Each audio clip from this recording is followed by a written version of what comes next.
You're listening to the Canary Cry News Talk live stream pre-stream. Congratulations, everybody, for making it early to the show. We're going to get going in under a minute here, but I want to give a big old congratulations to S. Hendricks over on YouTube for the first comment of the day award. Good job, S. All right, folks, we got a great show today. I do want to remind everybody, if you're not doing it yet, make sure to follow us on multiple platforms. That includes youtube.com/Canary Cry Radio, twitch.tv/Canary Cry Radio. We're also on DLive, Periscope, Facebook, all over the place. Remember, you're going to want to follow us in many places because you never know when we will just disappear on your favorite platform. So make sure to do that. And let's see, remember to like the video if you're over on YouTube. Like it now. You can always take it back, but it helps out the algorithms, helps out the show. Thank you so much. Okay, folks, stay hydrated and let's get going.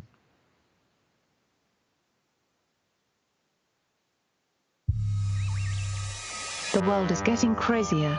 People are acting more and more insane. The end of the world is tomorrow. Tomorrow. There's only one thing to do when the world is falling apart. Listen to Basil and Gonz as they discuss this week's news and events through the lens of Bible prophecy. You are listening to Canary Cry News Talk. You're listening to Canary Cry News Talk. Today is February 19th, 2021. This is episode 302. And today, POLYTICK Theater. And I'm not the fifth element, but I am your best buddy, Basil. And this is Gonz. Welcome to the podcast where we praise Jesus while reporting the egregious with a well-rounded, biblically grounded take on world events. And I am trying not to be grumpy today. Oh, trying so hard. Why is that? Are you sad because Bitcoin has hit another all-time high of $55,000? It just really can't break that 56,000 barrier. So it's really sad bothering me. So much Bitcoin. Yeah. Okay. Yeah, Bitcoin's doing pretty well. My portfolio looks okay, and I hope people took our advice when not financial advice. We're not financial advisors, obviously, but we did tell people, hey, buy your Bitcoin when it was like 9,000, 10,000. So people who followed our lead are happy today, I guess. But okay. We'll see. So you said you're not going to tell us why you're so grumpy. Is this episode's game? Is it the trivia question? The trivia? Listeners and producers, they have to follow the clues throughout the broadcast to figure out why Gonz is so grumpy. Yeah, don't do that, because then people are going to be looking for things that aren't there. Just the vapor of my okay. Dropping well, then hints. I'll say this. Hey, everybody, definitely don't look for clues as to why Gonz is so grumpy. Whatever you do, do not look for the hidden cipher within today's episode. Don't do it, or else. Yeah, we bother people. There's somebody in the chat saying we need to get to the point. Get to the meat. Get to the meat. That person is going to be sorely the 3D fake meat. Sorely disappointed. Yeah, if they're looking for a point of this show. I think people have to realize that this is a time to hang out. You know, it's that short attention span. It's the goldfish attention span, especially on social media. You know, something comes up, and you better get the point in the first 10 seconds, or else they keep scrolling. Yeah. On Instagram, I think they did a study. It's 1 second on Instagram. You have 1 second to keep people's attention, or else they keep scrolling. That's ridiculous. That's not this. I don't think people realize how much people watching here probably understand this, but the psychological manipulation that has taken place to the degree where people are so eager to get their info in 3 or 4 seconds and digest all of it, which is impossible to do, by the way. You can't fully grasp something by just reading a headline or something. Yeah, well, I think that's kind of the point. If you look at the overall arc of the mind control, the conditioning of the public,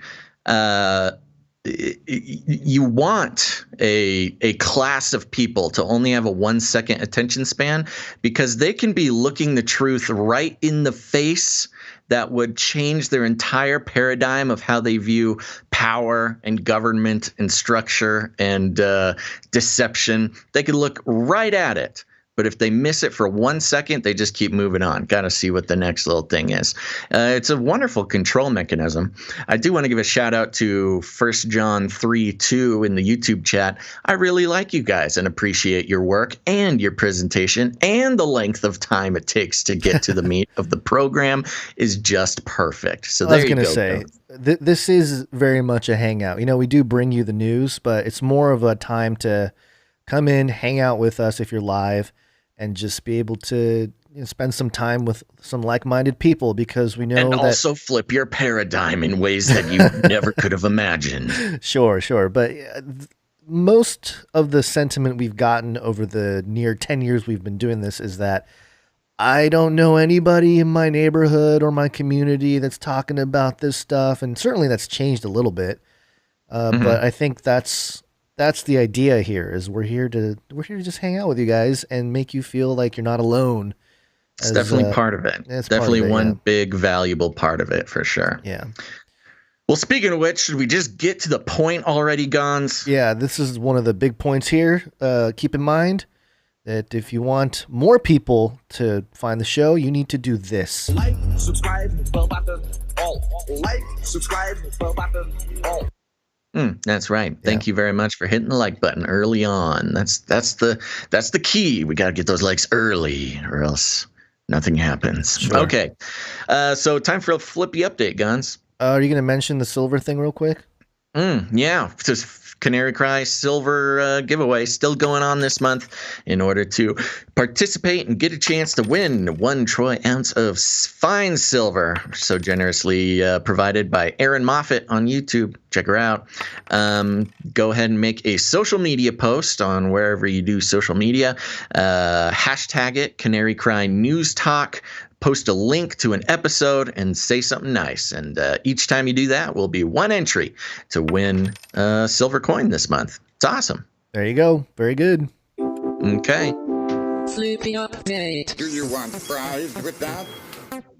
Okay, folks, the moment you've all been waiting for. The Flippy Update, for those who are new to the show, is a moment where we get to talk about Flippy. And Flippy is the colloquial name for the disembodied robot arms that are taking our jobs, enslaving our children, and flirting with our spouses. And we use talking about Flippy as a way to discover new and different ways that robotics and AI are taking over the world, and there's nothing we can do about it.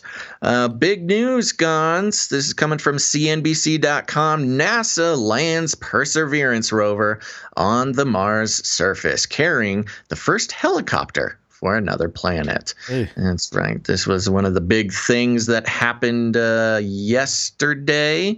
And it takes so long for these rovers to get to Mars that we tend to forget about them. I mean, this one launched a few years ago, I believe, if I'm not incorrect.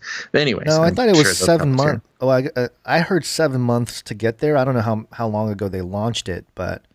Yeah, I don't know. Let's see if we can learn something here. The headline, or the article reads, NASA successfully landed its 5th robotic rover, Perseverance, on the surface of Mars on Thursday after its 6-month voyage from Earth.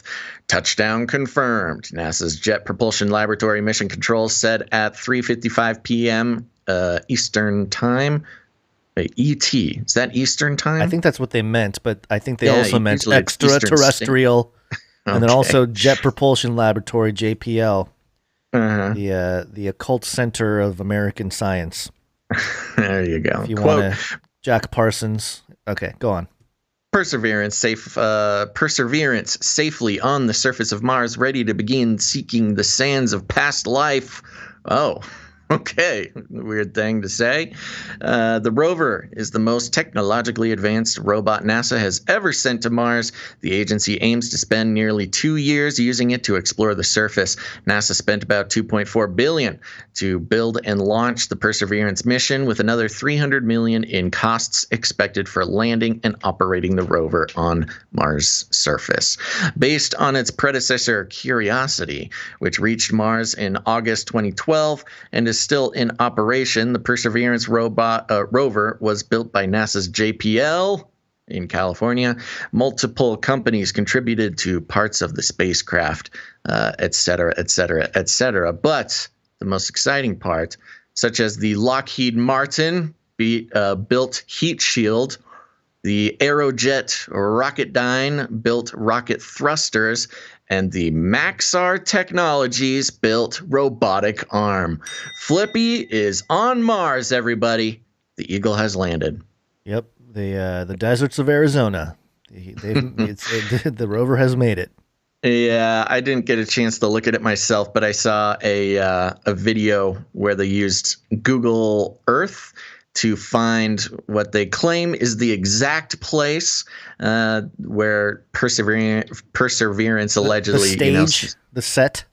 Yes, the on location set there. Anyways, the Perseverance sent a video. Everybody was very excited, looking around. Very boring video of the alleged Mars surface. Somebody used Google Earth and found the place in Greenland. So there you go. Mars looks just like Greenland, according to this particular person. But there you go. So Flippy is either in Greenland or Mars. Either way, it's one small step for man, one giant leap for robotic arm. Yeah, it says here that the rover, which is about the small size of a car, weighs about 1 ton and is 10 feet long by 9 feet wide and 7 feet tall. So it's pretty big. It has a robotic arm that reaches about 7 feet and ends, the end of which has a robotic hand that has a camera, a chemical analyzer, and rock drill. So Flippy Hand's going to be pretty busy out there. Yeah, Flippy has got a real job to do. And they also got this, this is also kind of a drone update because allegedly there is a Mars drone, a little helicopter guy that can come off of this rover and fly around and, I don't know, do tricks or something. Yeah. Do you think this is part of the narrative to start preparing the masses for some kind of ancient civilization on Mars narrative?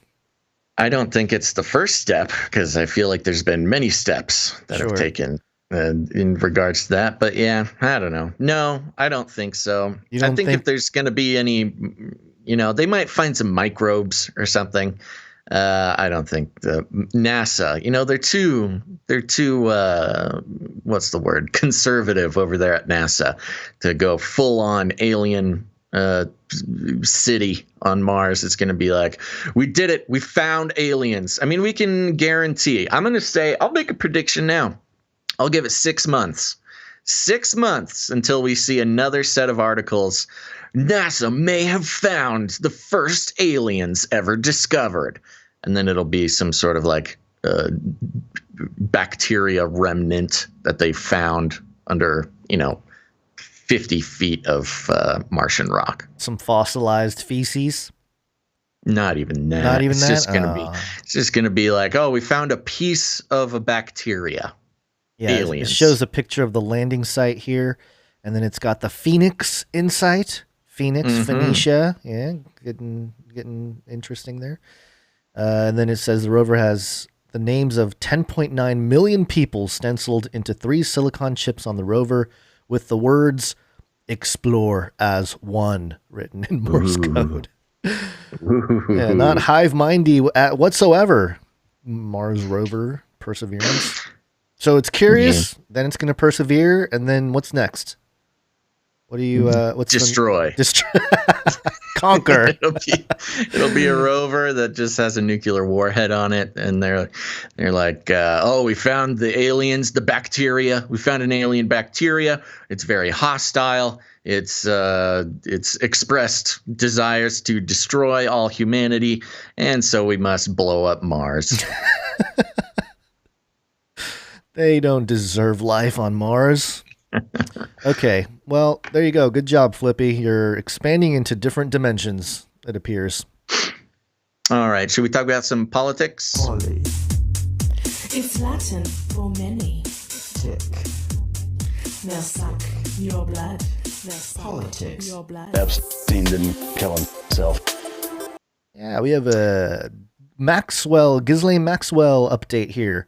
This is dailymail.co.uk. Is it Ghislain or Ghislain? I don't know. Ghislain Maxwell admitted Jeffrey Epstein did have tapes of Trump and Clinton after she was tricked by 60 Minutes producer in 2016, quote, but refused to help locate them because she wanted Hillary to win.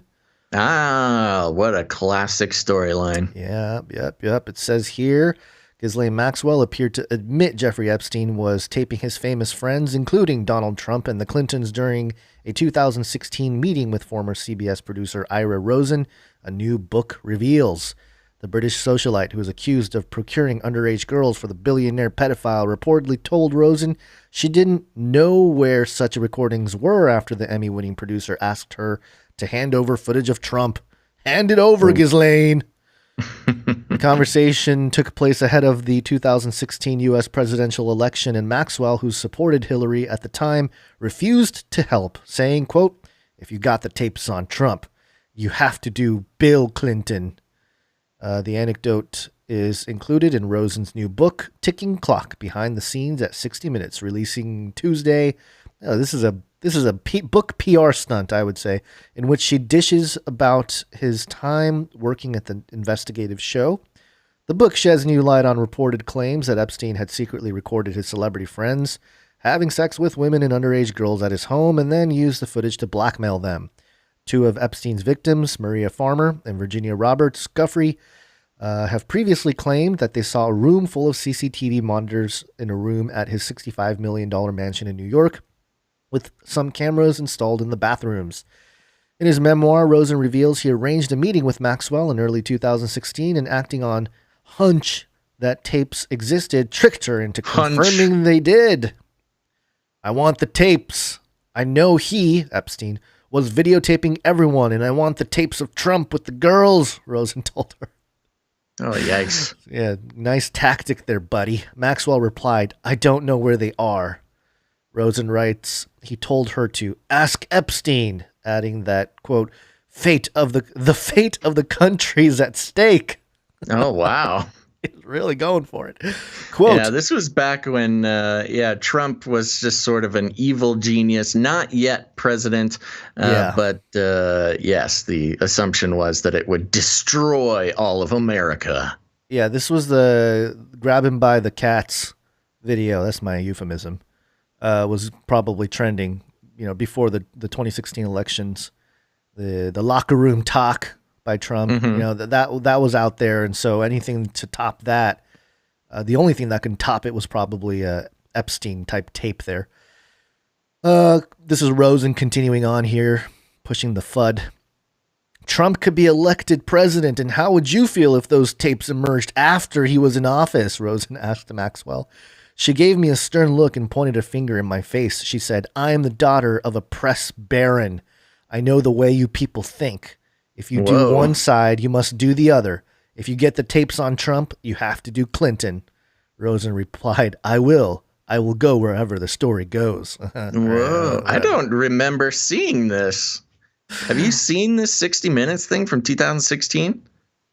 Are they saying that this is actually on air, or is this like behind the scenes talk? Oh, I don't know. They were just saying it was a 60 Minutes thing. Yeah, so. I think, and maybe if I missed it, I think they're saying this is like the behind the scenes conversation that Rosen had with I see. And Maxwell. It's told in this book that we all have to go buy. His arrangement was, maybe. I don't know. Maybe it was recorded. Okay. And then it goes on here. According to Maxwell, however, Epstein allegedly never told her of the whereabouts of the tapes, Rosen writes. Maxwell, quote, Maxwell didn't want Trump elected, but said that Hillary Clinton was comfortably ahead and there was no need for the story to come out. Besides, she said Epstein never shared with her the location of the tapes. Flight logs have revealed that Bill Clinton took at least 26 flights on Epstein's private jet known as the Lolita Express. Everybody knows about that. Reports have claimed that Clinton also went to Epstein Island in the Caribbean, but he has denied this and always claimed he flew on the plane through his work at the Clinton Foundation. Right. Yada. Trump and Epstein were friends. We know that. There's like pictures of them hanging out at parties. At the end of the night, Rosen said he hailed Maxwell a taxi and she asked if he was going back to her place. Quote, "Get me the tapes and I'll go back to your place," he replied. It's Yikes. Weird. What is going on here? But Maxwell gave him a kiss on the cheek and left. Okay. This is like I don't know, it's like a scene out of a really horrible movie. Rosen writes that he thinks that wealthy men in Palm Beach invested with Epstein after being extorted with pictures from nights of debauchery. The encounter was his second meeting with Maxwell. Rosen writes that he also saw Maxwell at a book party at the Four Seasons Hotel in New York in 2014 after she met her future husband, Scott Borgerson, and that she had approached him wearing a, quote, "sexy red dress" and asked for a ride home. Quote, "Once she turned to me in the front seat with an offer, quote, 'If you come in and bleep me, I will tell you the secrets of my father,' Maxwell said," Rosen writes. Maxwell was referring to Robert Maxwell, the disgraced British newspaper tycoon who was rumored to have been an Israeli intelligence agent and I think that's confirmed. It's not a rumor.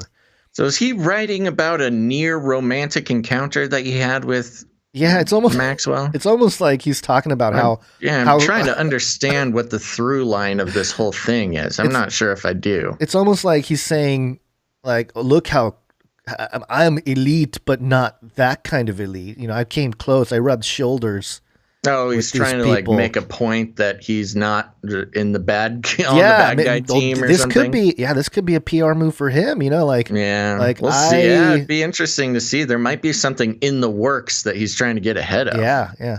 And then Maxwell was referring to Robert Maxwell, the disgraced British newspaper tycoon who was rumored to have been an Israeli intelligence agent and died under mysterious circumstances on his yacht in the Canary Islands in 1991. Ew, I know, yacht.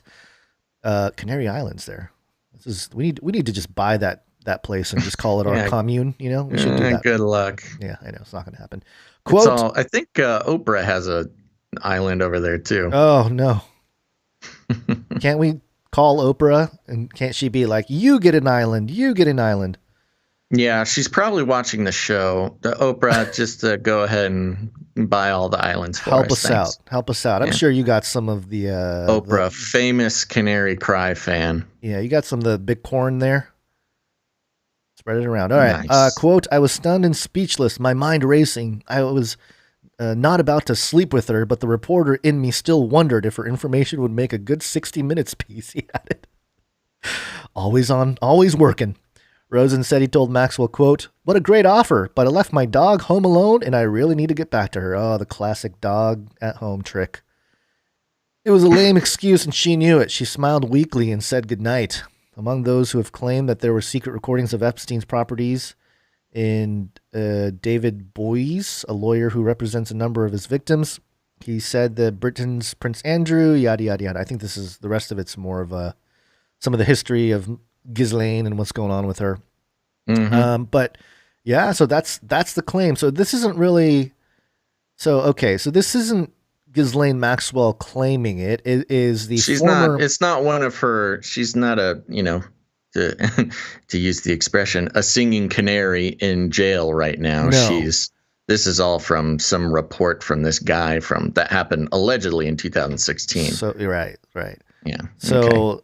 Well, yeah, I mean, it loses some of its, I don't know, find out this is like and I think it's not really a big surprise. No, But it's not. those who have been following the Epstein story, which we've been doing for like 5 years or something, I mean, this is a longer saga than just his most recent incidences, and Maxwell's been a part of it the whole time.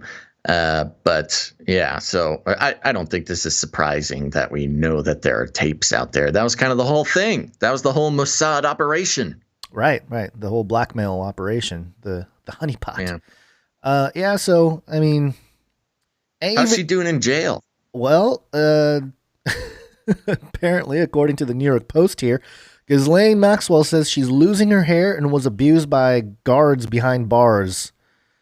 So not doing well, apparently. If not having a great time. Yeah, if she's really there. It's so funny. Most of the stories that come out about Maxwell is her lawyer complaining about how bad jail is. Yeah. It's like, yeah, no kidding. That's the whole point. Oh, I see. Yeah, New York Post. Ghislain Maxwell says she's losing her hair and was abused by a guard behind bars. Ghislain Maxwell was physically abused, by a jail guard during a pat-down. Oh, no. All pat-downs are physical abuse, if you ask me. Yeah, true. During a pat-down search and is, quote, withering to a shell gosh. behind bars. Guilt will do that to you. I think this is getting ahead of her showing up in public with a bald head, trying to get some sympathy. Yeah, the old sympathy baldness. The Britney Spears, the Britney Spears thing. Remember? Yeah, I hear you. Yeah, go ahead. Yeah, I don't know if that was necessarily. Yeah, she had her own little episode there. Yeah. Dropping weight and losing her hair. An attorney for the accused madam, calling her a madam, said in court papers filed Tuesday. The letter to Judge Allison Nathan, Maxwell's attorney, complained about conditions she faces at the Metropolitan Detention Center in Brooklyn, including sleep deprivation, inedible food, and alleged abuse by a jail guard.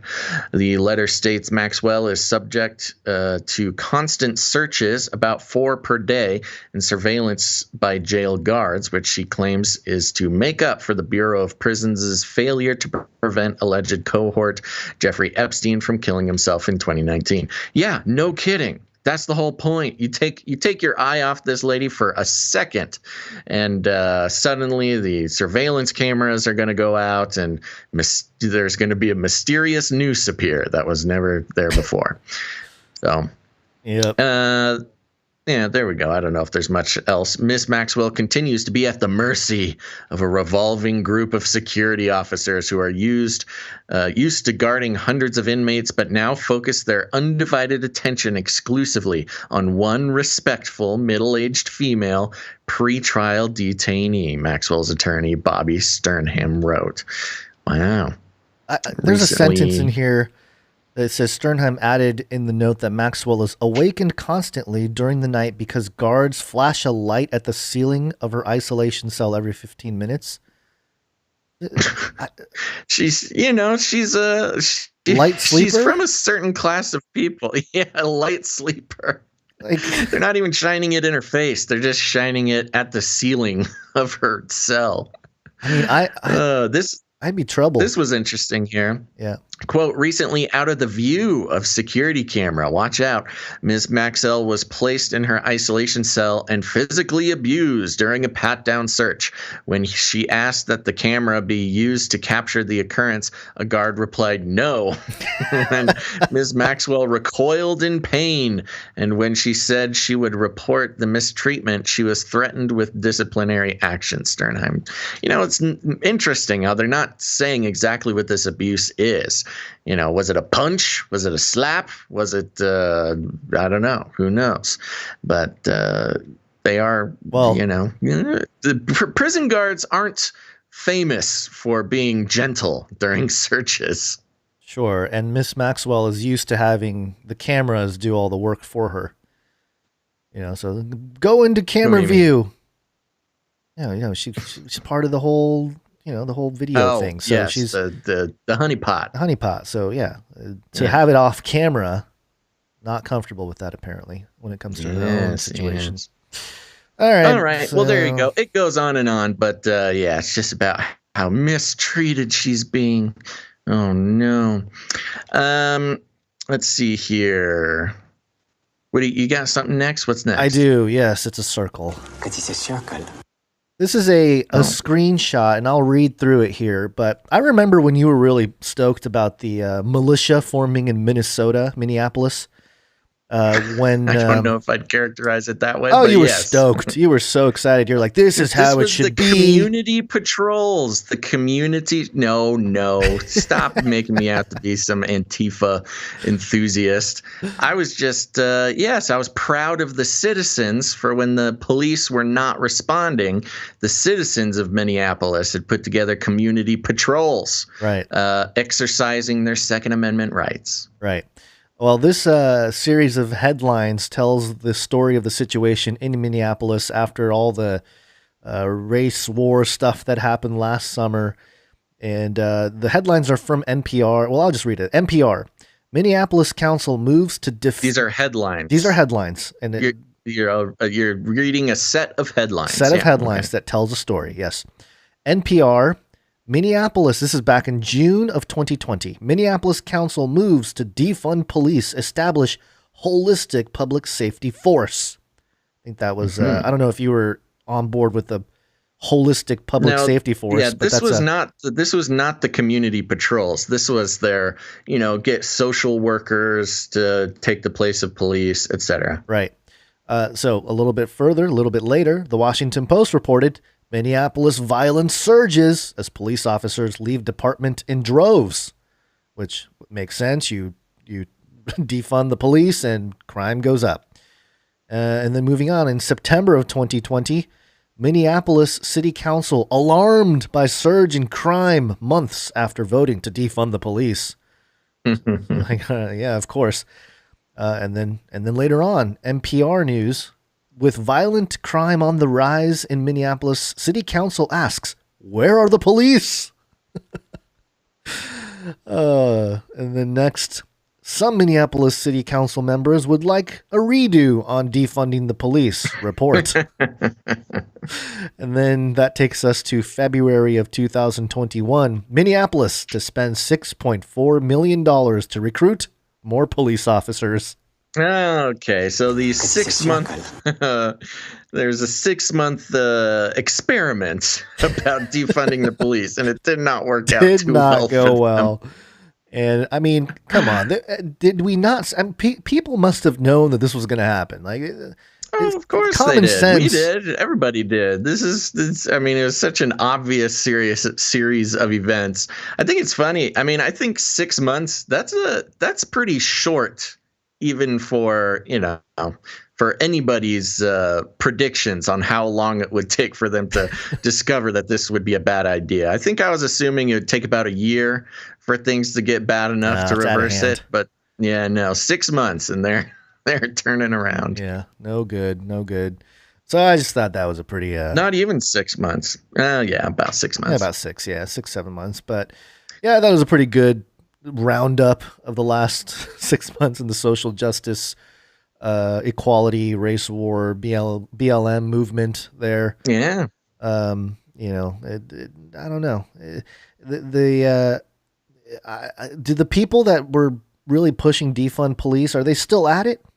Because it's really died down. I haven't heard anything. I don't know. That. You don't hear. Well, of course, since Biden takes the helm, you do not hear about any Black Lives Matter protests or anything like that still going on. They are still going on.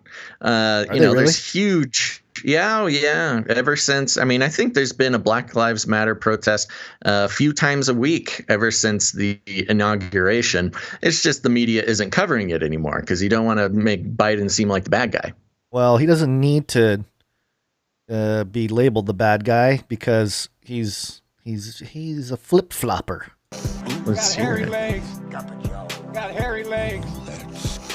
Flippity floppity. Okay, so this is a tweet that went out on February 7th, 2021 by the Department of State of the United States Government Organization. That's a really weird tag there on Twitter. It's the State Department Twitter, and it says United States Government Organization. At POTUS Biden, And he actually, let me just play the video here. You can hear him say it himself about China. We'll also take on directly the challenges posed by our prosperity, security, and democratic values by our most serious competitor, China. We'll confront China's economic abuses, counter its aggressive, coercive action to push back on China's attack on human rights, intellectual property, and global governance. Okay, so there you go. Sounds like he's going to be tough on China.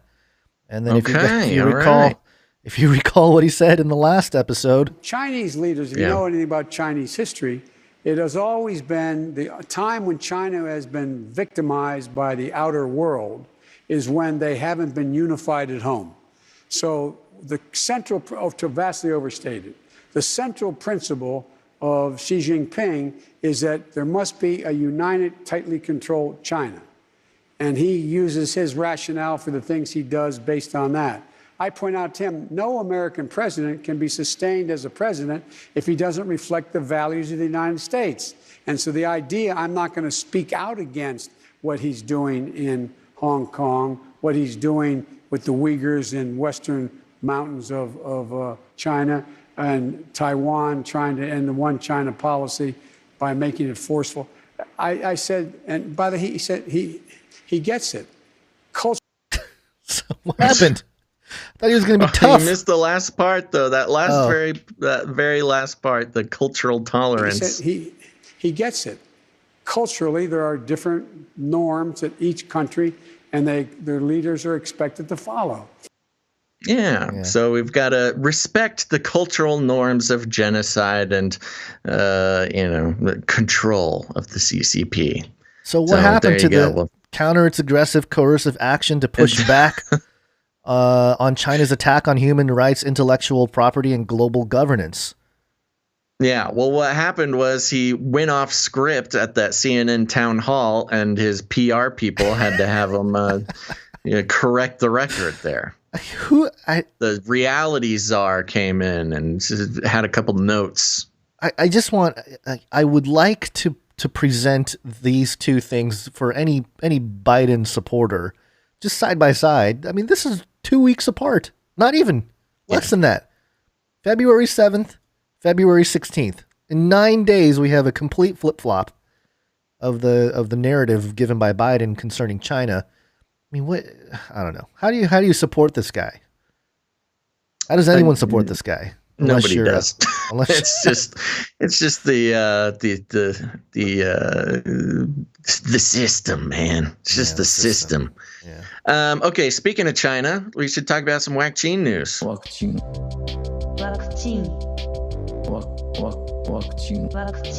pandemic special. And welcome to Chinese News. Woo! Okay, this is coming from ibtimes.sg. This is International Business Times. Wuhan lab to receive U.S. taxpayer funding to conduct bat research until 2024. Have we learned nothing? What is going on? The article reads, the Wuhan Institute of Virology is eligible to receive U.S. taxpayer funding to conduct animal research until January 2024. The National Institute of Health said. That's Fauci. The lab that is at the center of widespread speculation. Yeah, good for them. They called it speculation and not conspiracy theory. The lab that was at the center of widespread speculation that the deadly coronavirus entered the human population in China following an accidental lab leak. That's interesting. That is an incomplete sentence. The lab that is at the center of the widespread speculation that the deadly coronavirus entered the human population in China following an accidental lab leak. Period. Okay. Researchers at the lab were studying bat-based coronaviruses before the outbreak, research that was backed by $600,000 in U.S. taxpayer funds that were routed to the lab through EcoHealth Alliance, a non-governmental research group that focuses on emerging diseases caused by human and animal interactions. The president of EcoHealth Alliance, Peter Daszak, was the only American member of the World Health Organization delegation that investigated the origins of COVID-19 pandemic in China in January and this month. So this EcoHealth Alliance, Peter Daszak, was this the organization that sounds like a big fancy organization but was based in England somewhere, and it was run out of some ramshackle office with boarded up windows, and there was only one employee named Peter Daszak, and that was it? I don't know. And he's just responsible for funneling money to quote unquote, health care research all over the world. I don't remember, but I do recall us reporting literally as soon as the whole lockdown happened last year, probably April of 2020, of the actual documents that showed the U.S. money, or the U.S., the NIH, and the Wuhan lab working together, and the money being flowing over there. Since 2015, they'd been getting millions of dollars or something. While the delegation is yet to release a report on its findings, Daszak said the White House should accept their conclusion that it was extremely unlikely the virus could have leaked from the Wuhan lab. I think last episode we mentioned this Daszak guy. He's the guy that went in there. We basically said, or maybe a couple episodes ago, we said how he had to say that there was no evidence that it came from a lab so that he can leave the country. Remember, that was our theory. Right. Well, this was the delegation of scientists or whatever who were investigating the Wuhan theories. Was it the wet market? Was it where exactly did it come from? Right. The investigation that was held up for 10 months by the Chinese government. And then when the delegation actually got there, they were basically led around on a leash by the Chinese government to see what evidence they could be, again, handed by the Chinese government. They didn't there's the investigating that's more of a that's a very, I don't know, colorful way to put what actually happened over there. Some double speak. Anyways, Daszak also slammed U.S. intelligence last week after the State Department raised doubts over the transparency of Beijing's cooperation with the WHO delegation's investigation, as previously reported. Okay, good. So there you go. $3.4 million NIH grant to EcoHealth Alliance. In 2014, the U.S. National Institute of Allergy and Infectious Diseases, the part of the NIH headed by Dr. Anthony Fauci, awarded a $3.4 million grant to the New York-based EcoHealth Alliance. Okay, so this is in New York, which aims to research bat-based coronaviruses in China. Okay, so there was $3.4 million specifically given to the Wuhan lab, specifically to research bat-based coronaviruses in China. Just happened to be where the first cases of the new coronavirus came from. The grant was terminated by the NIH in April amid criticism over EcoHealth Alliance's relationship with the WIV, the Wuhan Institute of Virology. The NIH said in a letter the nonprofit's work in China did not align with, quote, program goals and agency priorities. In July, the NIH told EcoHealth Alliance that it would restore the grant if it met certain conditions, including one that required an outside team to inspect the Wuhan lab, as reported by the Wall Street Journal.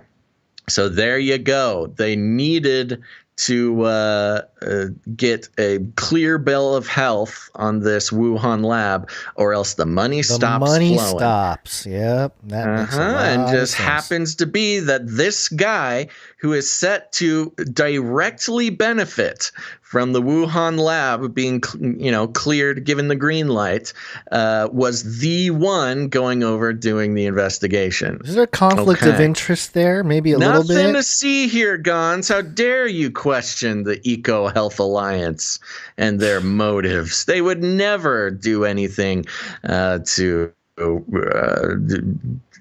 bring into question the sanctity of taxpayer dollars flowing into the Chinese government. Anyways, the WIV still has an active PHS-approved animal welfare assurance with the NIH Office of Laboratory Animal Welfare, which allows it to continue receiving U.S. taxpayer funds to conduct animal research. The WIV's foreign assurance was approved on January 9th, 2019, and is set to expire on January 31st, 2024. However, it is not yet known whether the Wuhan-based lab is currently receiving U.S. taxpayer funding directly or indirectly for research involving animals.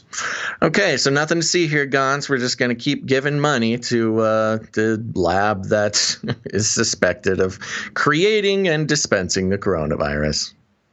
Oh yeah, I'm trying to find that document, the copy of the document that we had, showing exactly the proof that they were receiving money that we covered from last year, and I think I might have it here. But yeah, I mean, part of this too, the last sentence there, the WIV's foreign assurance was approved January 9th, 2019, which means that was during the Trump administration, but obviously 2019, a year before everything happened. So Trump Fauci was still in charge. Yeah. It's just interesting how if it did come across Trump's desk, he was like, "Yeah, let's do it. Experiment on the bats, but do it in China." I don't even know if this would come across his desk is the thing. Yeah, probably I don't even. I mean, maybe it did, maybe it didn't. But the president. That's why you have these other little institutions to make moves without having to run everything by the president. You should run every decision ever made should be run through the president, and then Biden. Well, and there were times early on that Trump was even. He was bringing up the fact that taxpayer dollars were going over to China and how wrong that was. So I don't know. That could have all been part of the act. But either way, yeah, Fauci's been funneling money over to this specific Wuhan Institute of Virology for at least 5 years. Yes. And I have the PDF here. It's a Nature article. And let's see. This is, Nature Medicine. A SARS-like cluster of circulating bat coronaviruses show potential for human emergence. And this was published in 2015 by Nature American. Talks about this synthetically re-derived and infectious full-length SCH014 recombinant virus and demonstrate robust viral replication. Our work suggests a potential risk of SARS-CoV reemergence from viruses currently circulating in bat populations. And then you go down, and I think there's a section here where it actually mentions the dollar amount. I just want to rehash this to show people that. Well, it also mentions here specifically coming from the Wuhan Institute of Virology.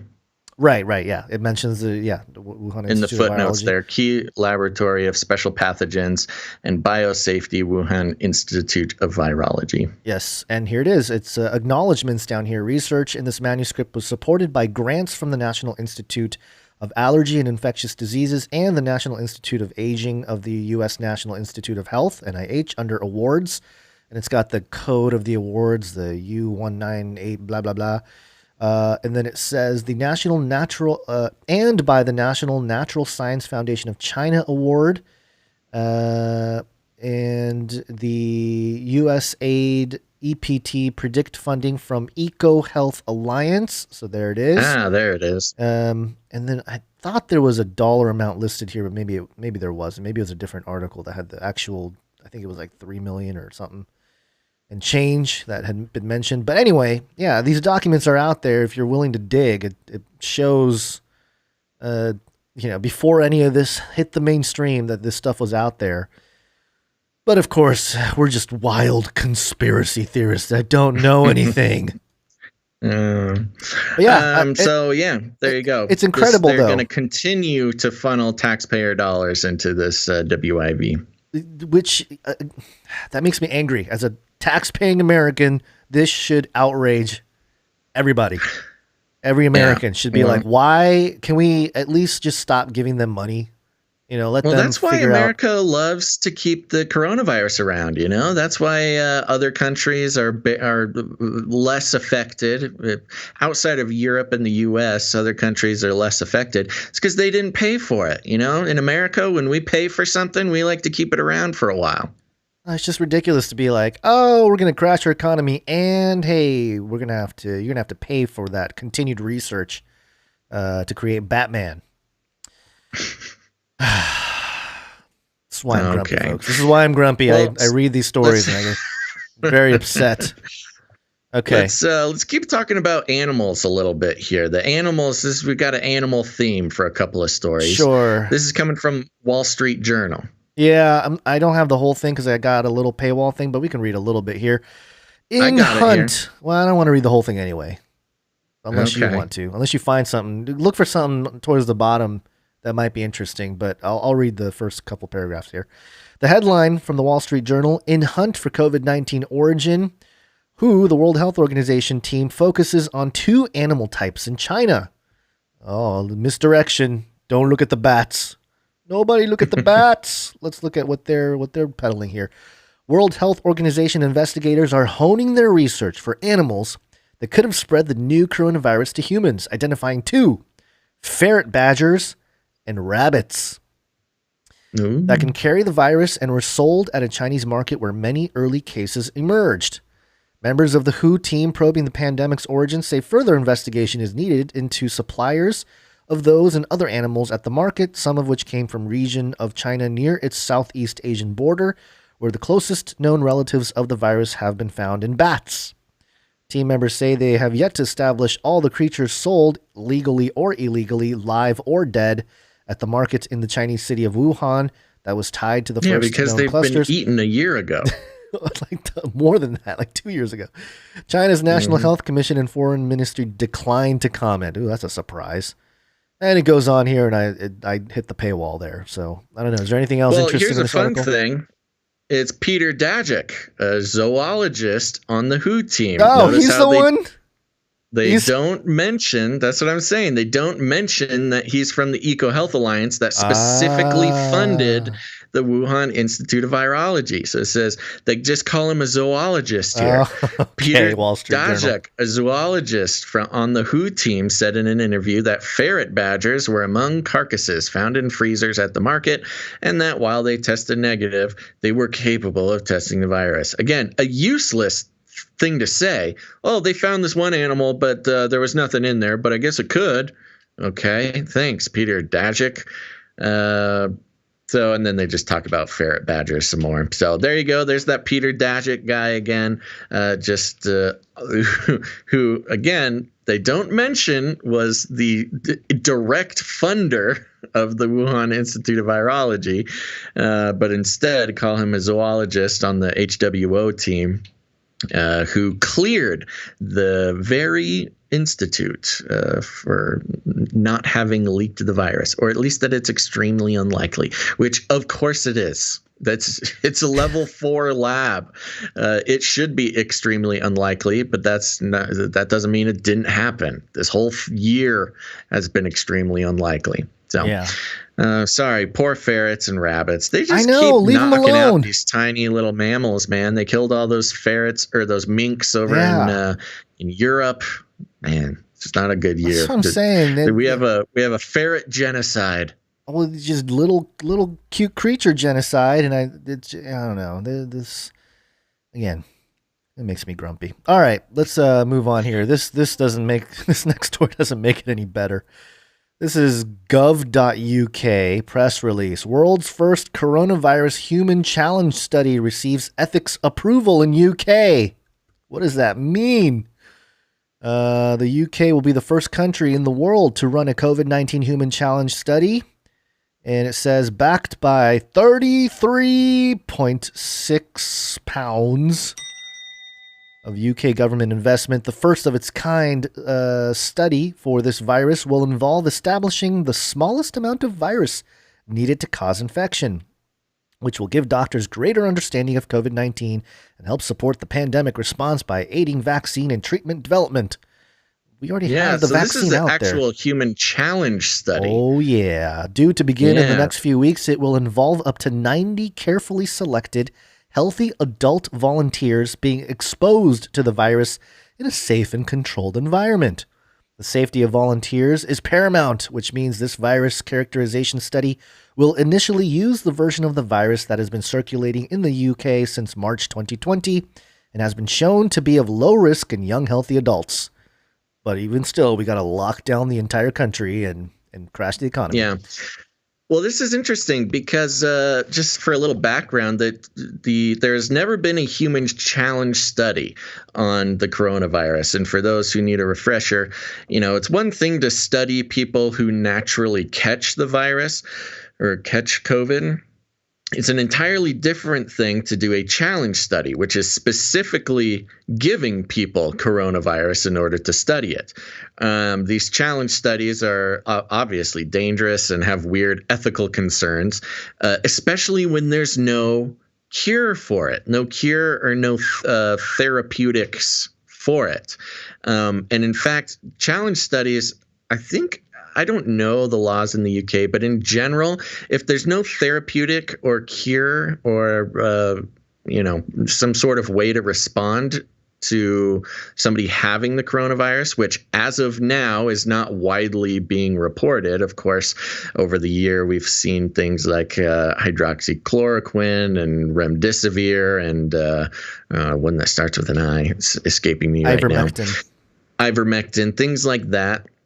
Or the Regeneron therapeutics, that that have been banding about. But of course, if you talk about any of those things, you're a crazy conspiracy theorist and just get the vaccine, citizen. But to do a challenge study with no ability to cure the people that you are purposefully infecting is seen to be really unethical. And so the fact that they're even starting these challenge studies suggests that they are fairly confident that they're able to cure these people. Well, not just cure, but it's not going to kill them. That they're not going to die. Yeah, sure. That too. Yeah. But I mean, there have been, so it's all of those things. Yeah. So the fact that challenge studies are even beginning should be a little hint to everybody that things are going to be fine. I know. Well, let's read a couple more paragraphs here to get an idea of what they're doing here. It says that medics and scientists will closely monitor the effect of the virus on volunteers and will be on hand to look after them 24 hours a day. Surveillance? Ever have a feeling of being watched? Yes. The researchers extra surveillance for doing the study. The researchers are also working very closely with the Royal Free Hospital in North Central London Adult Critical Care Network to ensure the study will not impact the NHS's ability to care for patients during the pandemic. The study will not begin without their go-ahead. Once this initial study has taken place, vaccine candidates, which have proven to be safe in clinical trials, could be given to small number of volunteers who are then exposed to the COVID-19 virus, helping to identify the most effective vaccines and accelerate their development. Researchers are encouraging people aged between 18 and 30 years old who are at the lowest risk of complications resulting from coronavirus to volunteer for this vital study. Volunteers will be compensated for their time they spend in the study. And Business Secretary Kwasi Kwarteng said, quote, researchers and scientists around the world have made incredible progress in understanding COVID-19 and developing critical vaccines to protect people. While there has been very positive progress in vaccine development, we want to find the best and most effective vaccine for use over the longer term. These human challenge studies will take place here in the UK and will help accelerate scientists' knowledge of how coronavirus affects people and could eventually further the rapid development of vaccine. It kind of goes on here, but, part of this, what do you think? Like you said, it's kind of like it's a test to find out. Their end game here is to see which vaccine is the most effective and which one they could pour more money into, but I can see this being a game show. Or like they're probably going to make a documentary or something out of it, a news what do they got? A BBC special or something going to come out of it? It's just a good version of Survivor. Yeah, but Survivor COVID edition. COVID Human Challenge. Yeah, that's what they should really do, and then they could really get some momentum behind this kind of thing. But I don't know. It just seems, and they keep saying that we're in a pandemic. Has there ever been a situation where we are in a pandemic where they purposefully do a human challenge study in the past? Well, we haven't been in a real pandemic for 100 years, apparently. Apparently, yeah. I mean, even the way it's defined now is questionable, and I think that's what I'm trying to get at here is. They had to change the definition of pandemic in order to 2010, to fit what's going on. I know. But I mean, think about that. Just logically, objectively looking at it, at any point in history, when there was a Black Plague, was there a group of scientists like, hey, we're going to give you Black Plague to see how we can better treat it? Like, no. Yeah, I don't know if there were a group of scientists back during the Black Plague. Yeah, but anyway, you get my point there. They're not going to have volunteers. I hear you. I mean, the point of this is, they must not be too afraid of coronavirus if they're purposefully giving it to people. Yeah. Especially, there's been, and these tests are for the vaccine. It's interesting why you would even need to do a challenge study of 90 people when apparently we've given vaccines out to tens of millions of people. I know. And why even bother with the 90 in the challenge thing? You've got over 10 million people who are already in a challenge study. They just didn't sign the waiver. This is all part of how the government can continue to enforce its compliance mechanism, its iron fist on the people. It's not. I don't feel like it's anything else other than that. But, speaking of iron fist, should we see what the Pope is up to? This is from speaking of vaccines, RT.com. Vatican says employees who refuse COVID-19 vaccine could lose their jobs. Oh, no. Pope. The Vatican has effectively made COVID-19 vaccination mandatory for its employees, warning those who decline to receive the shot that they could face dismissal. I think it's interesting how they say could face dismissal.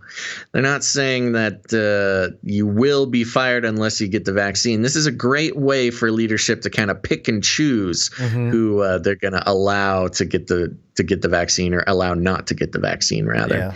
And there's not much else to report. This is just a fun little headline. Yeah. It's no vax, no vat. Yeah. All right, let's fly through a couple more of these stories here. This one is from NBCnews.com. Pfizer says South African variant could significantly reduce vaccine protection. Okay, so get all the jabs, people. We need to get the jabs. Get the jab. Yeah, you got to subscribe to the jabs. And then the South African variant, doesn't work anymore. We need new jab. New jab. So, yeah, that's the story. Oh, okay. Moving on. Yeah. There's not much else. This is Pfizer just trying to get more money, probably. This is funny. I was talking to a neighbor, just Lib Joe type neighbor, and he was so mad because he was like, I have a coworker, and she invested in Lululemon before the pandemic, and her stock was flying. And who's buying Lululemon pants? I invested in Pfizer before everything. I hit it on the target, and my stock just keeps going down. He was like so mad. He was so mad that he invested in Pfizer. He thought he jackpot, when they started talking about Pfizer being the main vaccine company. He's mad. That's so funny. That says so much about the actual position that we're in. I know. It's He's losing money on Pfizer, and Lululemon's going through the roof. Skyrocketing. Yeah, I got to get those leg huggers, the $250 pants. Oh, man. Got to start a Kickstarter. Yeah, CNN.com. More than 130 countries still don't have a single COVID-19 vaccine, while 10 countries have already dispersed 75% of all vaccines The UN Jesus. says This is the like UN an inequality thing. Oh yeah, the UN is really just Where is making this from? sure. CNN. Oh, of course. Of course. Okay. Yeah. So poor countries suppressed by rich countries is basically what they're getting at here. You know, this is interesting. This always comes up in the conversation of inequality as well, where, yeah, these poor countries aren't getting the vaccines. And of course, you know, in a perfect world, according to CNN, everybody could get a vaccine for free. But these poor countries are not having as big of a problem with COVID. That's one of the biggest mysteries of this whole thing. You know, case rates and fatality rates are a fraction, if they even exist, in poorer countries than in richer countries. It's America that has these crazy skyrocketing numbers. You know, you look at many African countries or Southern Asian countries, these types of places, there's really not that much COVID going around. I wonder why that would be. Who knows? There's lots of theories on that. But yeah, there you go. And of course, the countries who have the money to pay for it are going to, you know, this is another weird doublespeak thing, because this kind of connects to Bill Gates and his vaccines throughout the decades here. CNN saying it's so unfair that poorer countries are not getting these vaccines. Well, Bill Gates, when he's developing all his vaccines, he'll go to poorer countries to test his vaccines and, you know, give them to poor African kids or something. And when they end up killing kids, that's the sickest part of it, is he's going off to other countries where people aren't paying attention, giving these experimental vaccines that are hurting people. And then, you know, whoops, that one didn't work. Okay, we're just going to shelve this one. And of course, CNN, you know, you don't hear these other countries crying out for the vaccine. It's CNN. It's white, liberal, middle class, you know, on behalf of the UN people. Yeah, on behalf of the UN, complaining for them. Well, sure, same thing. Yeah, same thing. And this is I mean, I'd imagine the 130 countries are like, yeah, we're good, we're fine. And then the UN is coming in. It's so unfair that you guys don't have the vaccines. It's the boogie monster. It's the not that inequality doesn't exist, but using it to get these weird agendas across and hurt people is not a great way to do it. Yeah, well, it's shaping society regardless. You know, this is a good time to play my new ISO here. Again, I was watching X-Men Apocalypse, and I didn't realize that the Build Back Better propaganda was right there. The Apocalypse is a Build Back Better guy. Okay. They built will fall, and from the ashes of their world, we'll build a better one. Oh yeah, that sounds just like CNN. That's what I'm sounds saying. just like Biden. That's what I'm saying. They just they showed their hand in Apocalypse. It really was revealing. But this is worldeconomicforum.org. Sweden says goodbye to parking spaces. Hello to meet spaces. Meet as or meeting spaces. Meet space. Yeah, I'm getting ahead of myself. Basically, the points here, Swedish residents are being looped into plans to improve their local communities with the aim of enabling people to access more facilities they need within their own neighborhoods. Pre-built furniture units are being used to replace parking spaces with tables, chairs, and plants. Under a similar idea in Paris, authorities are aiming to scrap 70,000 parking spaces as part of a drive to make the city greener. And what's ironic is, you know, the greener concept includes a smart city and all these sensors and, you know, Internet of Things and that kind of stuff, 5G. But, you know, can't have cars parking places anymore. So get rid of those parking spaces and replace them with benches and tables. Super spreader tables. Well, you know why this is because, you know, they're going to only allow electric vehicles starting pretty soon and nobody's going to be able to afford it because it's so cold and the electricity is going to be so expensive. So everybody's just got to walk. And, if you got to walk everywhere, you got to stop and take breaks once in a while. So instead of parking your car, you got to park your butt. Yep. And they have some, what are these things called? I forgot what they're called. Razors? They got like little razor parking stations in the picture here. Razors? They're little, yeah. They're like scooters. You're talking about scooters. Is it a scooter? Look at this. What's picture. A razor? When you say razor, what are you picturing in your mind? It's got the handlebar, the two handles on a handlebar, and instead of that's a scooter. Yeah, okay. You're talking about the electric scooters, like the Lime scooters, and the They love those things over there. Okay. So you get a little scooter parking. Yeah. No, Razor was a brand, very particular brand in the 90s. Yeah, of the foldable Kleenex scooters. It's the Kleenex of tissue paper, right?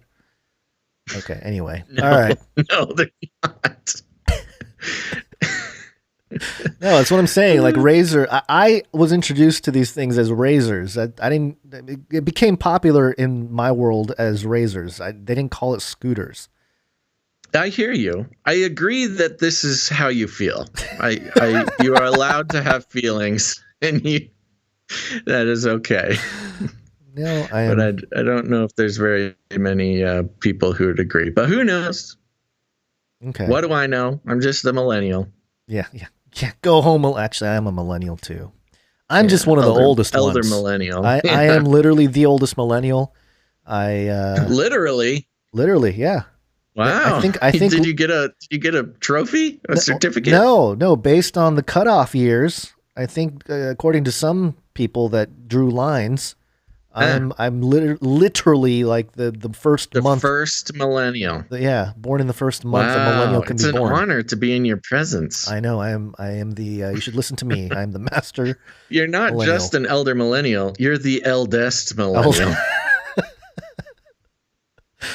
Okay, all right, let's move on here. Well, we got a couple cancel culture updates here. Let me get the jingle going. Hashtag cancel culture. And before that, sorry, I think I skipped one. Oh yeah, I skipped one. I wasn't aware of this footage of who is this? Mark Zuckerberg talking about how the vaccine changes your RNA and DNA, and then later talking about how it doesn't change your RNA and DNA. So here's the video. The DNA and RNA. DNA is. I share some caution on this because we just don't know the long-term side effects of basically modifying people's DNA and RNA. So when Zuckerberg said is that these vaccines do not modify your DNA or RNA. No. Spoken like a true politician, just flippity floppity. So he was saying how it does modify your DNA and then took it back later. Well, I don't know if he took it back or if he flippy-flopped. Yeah, it was a flippy-flop. So good old Zuckerberg there. It goes to show these people don't know what they're talking about. They go on these little calls and they just say things. That's this myth of authority. It's this and that's what Bill Gates has built his whole career on. It's Zuckerberg displays it fantabulously, and of course, almost any politician relies on this. It's the what is it called? Not the myth. It's one of the logical fallacies. It's the authority fallacy or something like that, where just because somebody. Appeal to authority. Thank you. Yeah. Just because somebody is in some, position of authority, position of power, that they would be correct automatically. Right. And they just love this. They love it. They build their whole worldview on it. And that's why Bill is the way he is. Why are you the way you are, Bill? Yeah, well, because he's Billy. This is the bridge here. This is the Facebook bridge to the cancel culture. Cancel culture. And this is Reuters.com. Undeterred by Facebook news blackout. Oh, hold on. Let me take this one real quick. Okay. Thanks. Sorry. Australia commits. Or Reuters.com. Undeterred by Facebook news blackout, Australia commits to content law. And want to give a shout out to our Australian producers and our Australian listeners, because you guys, I can't believe what you guys have to go through. And this is just another example. It seems like Australia is the next, it's kind of the current experimental zone for the English speaking world. Well, they kind of figured, hey, we found the island nation was founded as a prison, so might as well just kind of go with it and bring it back to its roots. Well, you know what? And the only reason that we get to bring that up is because American historians did such a good job of hiding the fact that the American colonies were also penal colonies. Yes. Yep. We had better PR in America. It's all about PR. We made our colonization about religious liberty and things like that. No, it was a penal colony. Yeah. Where, yes, they did send the pilgrims. They call them pilgrims now. At the time, they were prisoners cast out by the government. But okay. Australian Prime Minister Scott Morrison vowed on Friday to press ahead with laws to enforce Facebook Inc. to pay news outlets for content, saying he had received support from world leaders after the social media giant blacked out all media. Facebook stripped the pages of domestic and foreign news outlets for Australians and blocked users of its platform from sharing any news content on Thursday, saying it had been left with no choice ahead of the new content laws. The move, which also erased several state government and emergency department accounts, as well as nonprofit charity sites, caused widespread outrage. Morrison, who blasted Facebook on its own platform for unfriending Australia, said on Friday the leaders of Britain, Canada, France, and India had shown support. Quote, there's a lot of...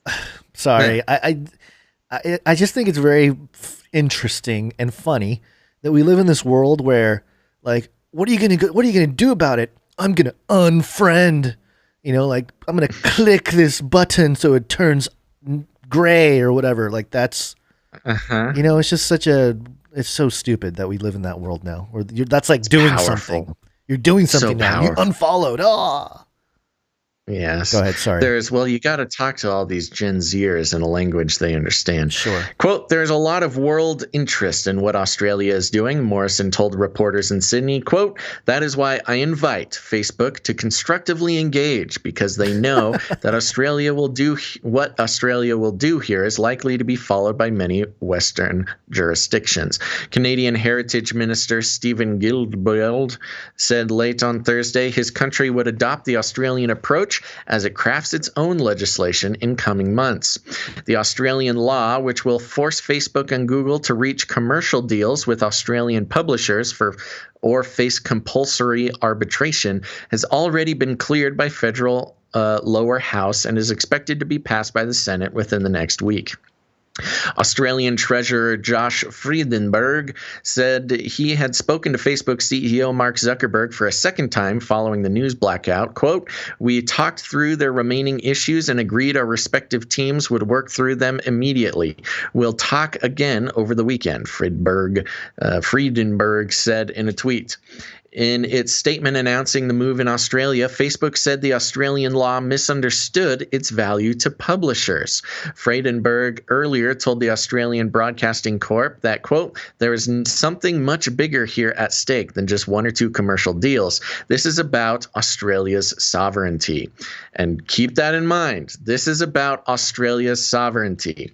Facebook and Alphabet Inc., owned Google, had campaigned together against the laws, with both threatening to withdraw key services from Australia if the laws took effect. Google, however, announced a host of preemptive licensing deals over the past week, including a global agreement with News Corp. Facebook restored some government pages on Thursday, but several charity, nonprofit, and even neighborhood groups remain dark.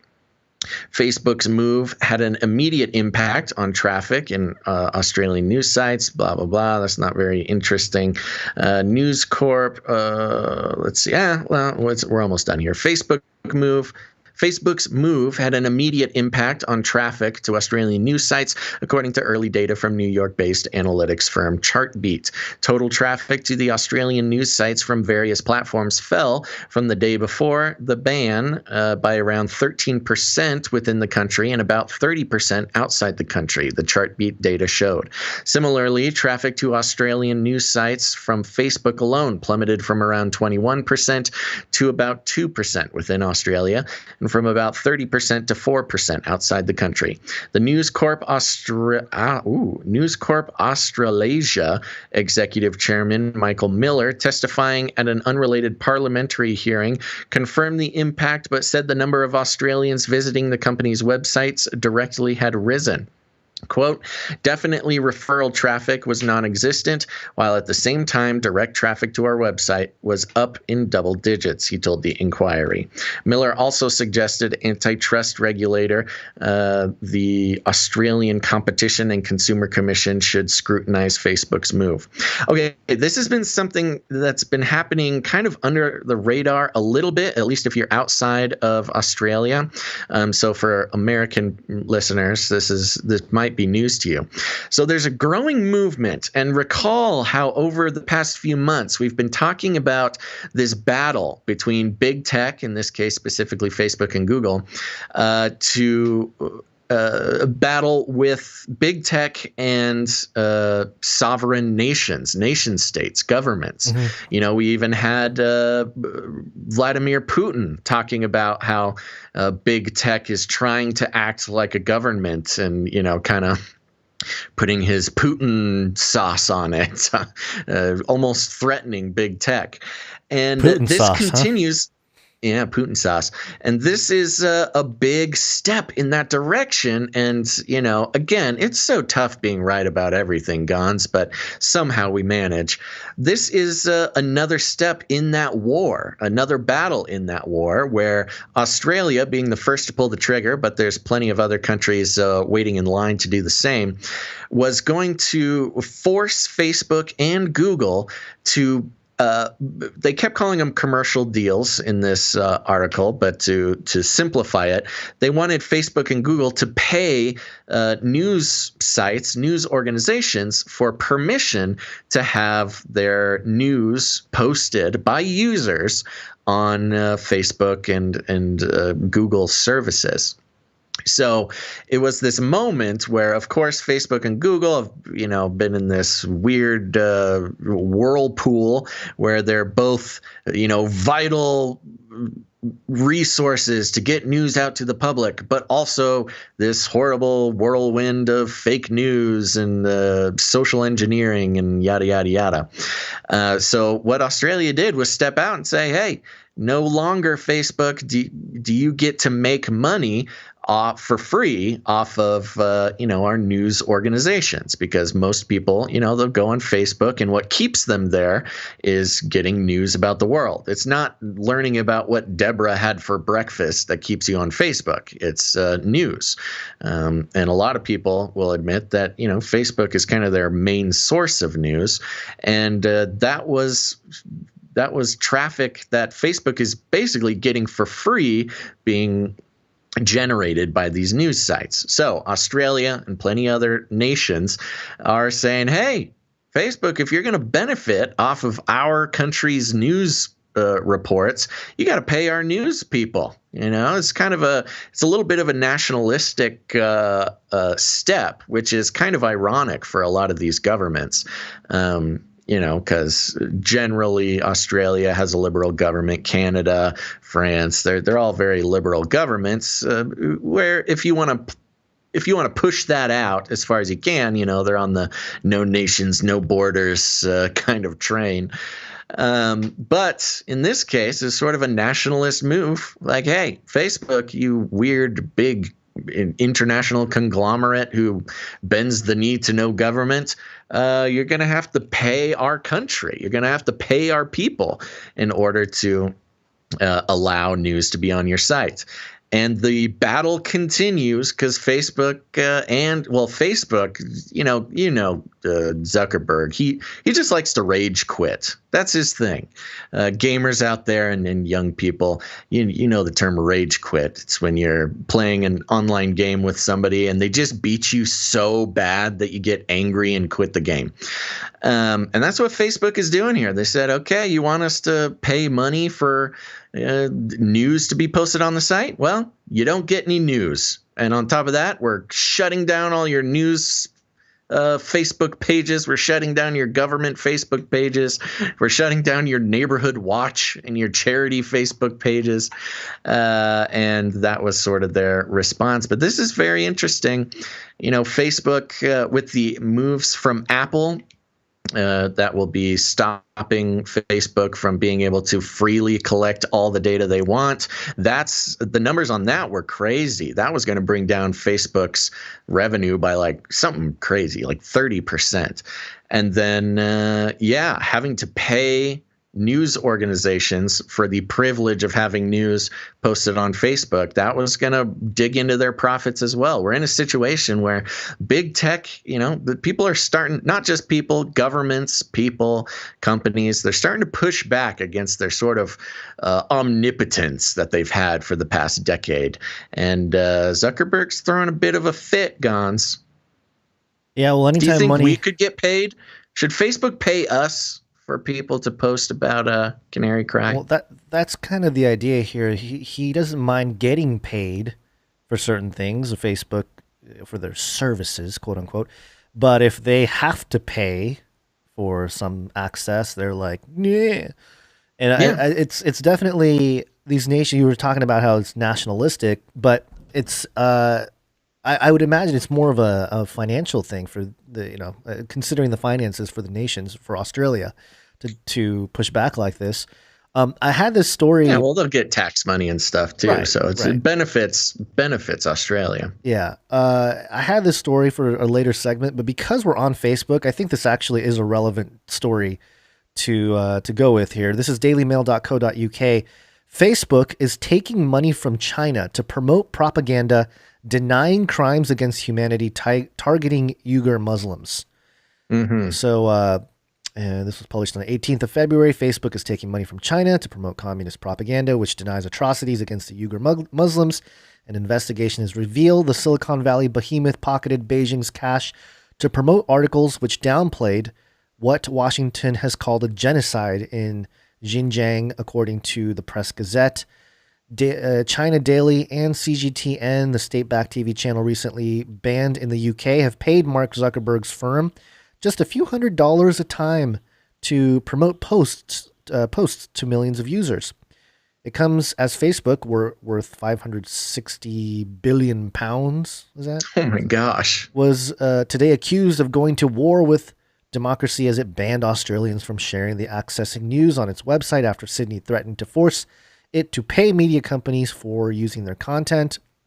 So, yeah, Facebook, while withholding stuff from Australia, seems like they have a bed buddy in China. Yeah, of course. Yeah, and this is, and it did Zuckerberg? I know Bezos mentioned it, but has Zuckerberg mentioned that he's going to be stepping down as head of Facebook? I haven't heard anything to that effect, but it wouldn't be surprising, especially with all the pressure happening now from governments everywhere. I heard something floating around. I might look that up real quick.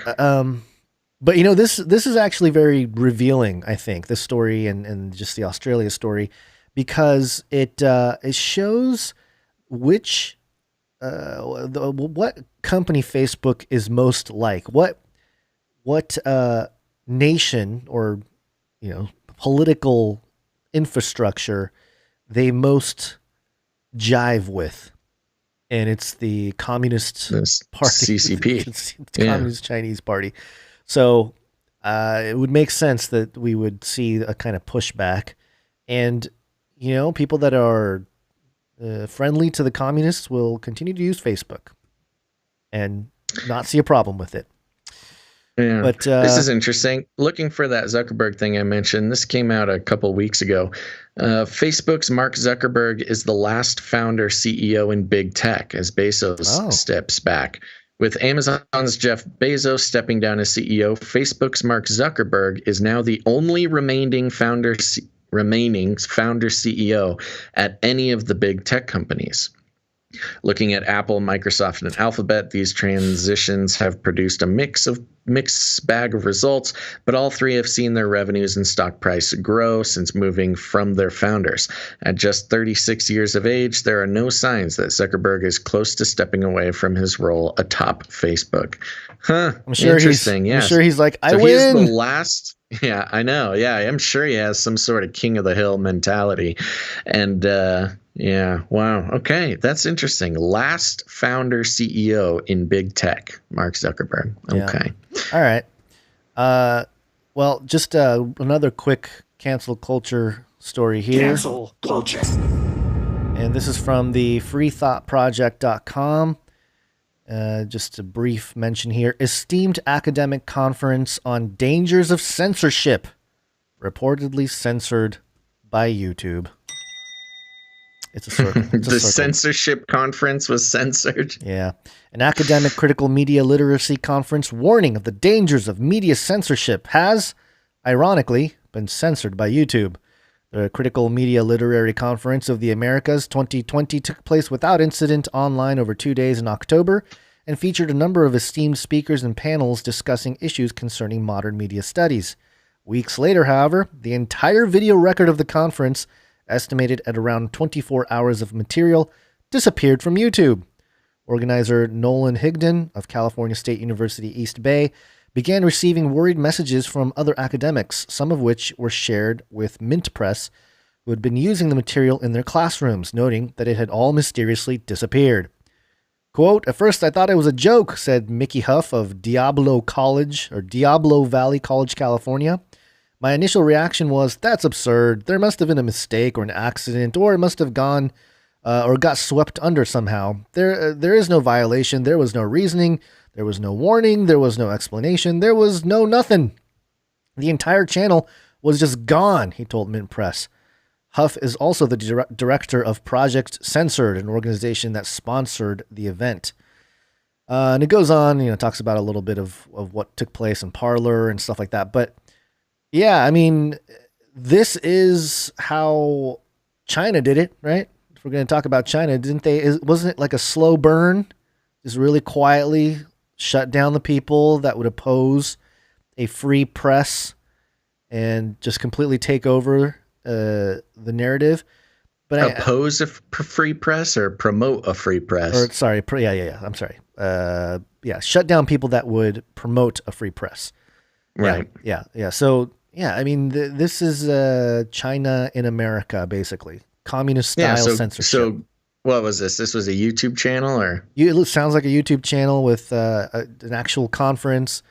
And, I am hoping if this was being taught at a college, even though it was Diablo Valley College and Devil Valley College, if this type of information was being used in the classroom, I would hope those kids are like, oh, wow, this is serious. Like, they censored the censorship conference. It's an object lesson. It is. There. But I think what they're hoping for is, less work, less homework. That's probably what they're thinking. Let's burn some other books. Yeah. But, the irony is not lost. It's all a circle. Everything just moves in circles. Okay. Let's talk about food. Ooh, food. I am getting a little bit hungry. So I know. We might need to take a lunch break. I'm hungry. Good old Thank fake you, meat. Mr. Magoo. So we heard last week that Bill Gates was saying that all rich countries need to move to 100% synthetic beef. And of course, didn't quite mention that he is a big investor in Beyond and Impossible which is not synthetic beef, but meat alternatives. But along those lines, we've got some from Bloomberg.com here. And have you seen on the Bloomberg site, they've got this panel that is just the ugliest bright lime green called Bloomberg Green. And they've got this little dashboard here of climate info. Yeah, have you seen this? I know. I'm just noticing it now that you pointed out. Yeah. Bishkek, Kyrgyzstan, most polluted air today in sensor range. They've got like live climate updates on Bloomberg. That's pretty interesting. Seems like they're trying to, I don't know, do some PR here or something. But let's check the Bloomberg Green. We got 64% carbon-free net power in the UK, most recent data. We are down 6.23% in today's Arctic ice area versus historic average. We've got 418.12264 parts per million CO2 in the atmosphere. We're all going to die. 69. What? We're all going to die. Yeah. 69.9 billion renewable power investments worldwide in Q2 2020. Wow. Okay. Bloomberg's got all the green stats here. But along those lines, we've got a headline: Fake meat goes beyond burgers with money for printing steaks. Yay. Woo! Here we go. Here's your. They print fake money, and now they want to print fake food. That's right. Here's Bill Gates' synthetic beef. Juicy sirloin steaks hot off a 3D printer are on the menu this year as the booming faux meat market bids to lure even die-hard carnivores. Israel's Redefined Meat, LTD, is targeting steakhouses and other restaurants in Israel, Europe, and Asia with its 3D printed facsimiles of beef cuts. From filet to rump to brisket, the startup has just raised $29 million in funding to build a large-scale pilot factory and begin sales later this year, it said Tuesday. Quote, "We want to change the belief that delicious meat can only come from animals." There's that thing, that focus on flavor again. Don't worry, this is delicious meat. They don't say it's healthy or non-toxic or won't change your DNA or whatever. It's just delicious. Don't worry, citizens. Just enjoy the savory flavor. Chief Executive Officer Eshar Ben Shitrit said, quote, "We have all the building blocks in place to make this a reality. Alternative protein demand has boomed in recent years as environmental and health concerns drive consumers to products like faux burgers or nuggets. That's attracted venture capitalist investors and food giants from Nestle SA to McDonald's Corp. Although more needs to be done to improve the taste of products and lower prices." Really? Because maybe it doesn't taste good. More needs to be done to improve the taste and lower prices to compete with conventional meat. So I love it. Just over and over, they keep admitting it doesn't taste good. But don't worry, it'll get better. Redefine is trying to take plant-based products to the next level by giving diners the same sensory experience as eating prime beef. Last week, another Israeli startup, Aleph Farms Ltd., unveiled the world's first slaughter-free ribeye steak. Yummy. Barcelona-based Nova Meat Tech SL plans to start selling 3D printed vegan meat to restaurants in Europe this year as it raises funds. Vegan meat, love it. Vegan Why meat. don't they just come up with their own thing? Call it something else. Don't worry, it doesn't taste good yet.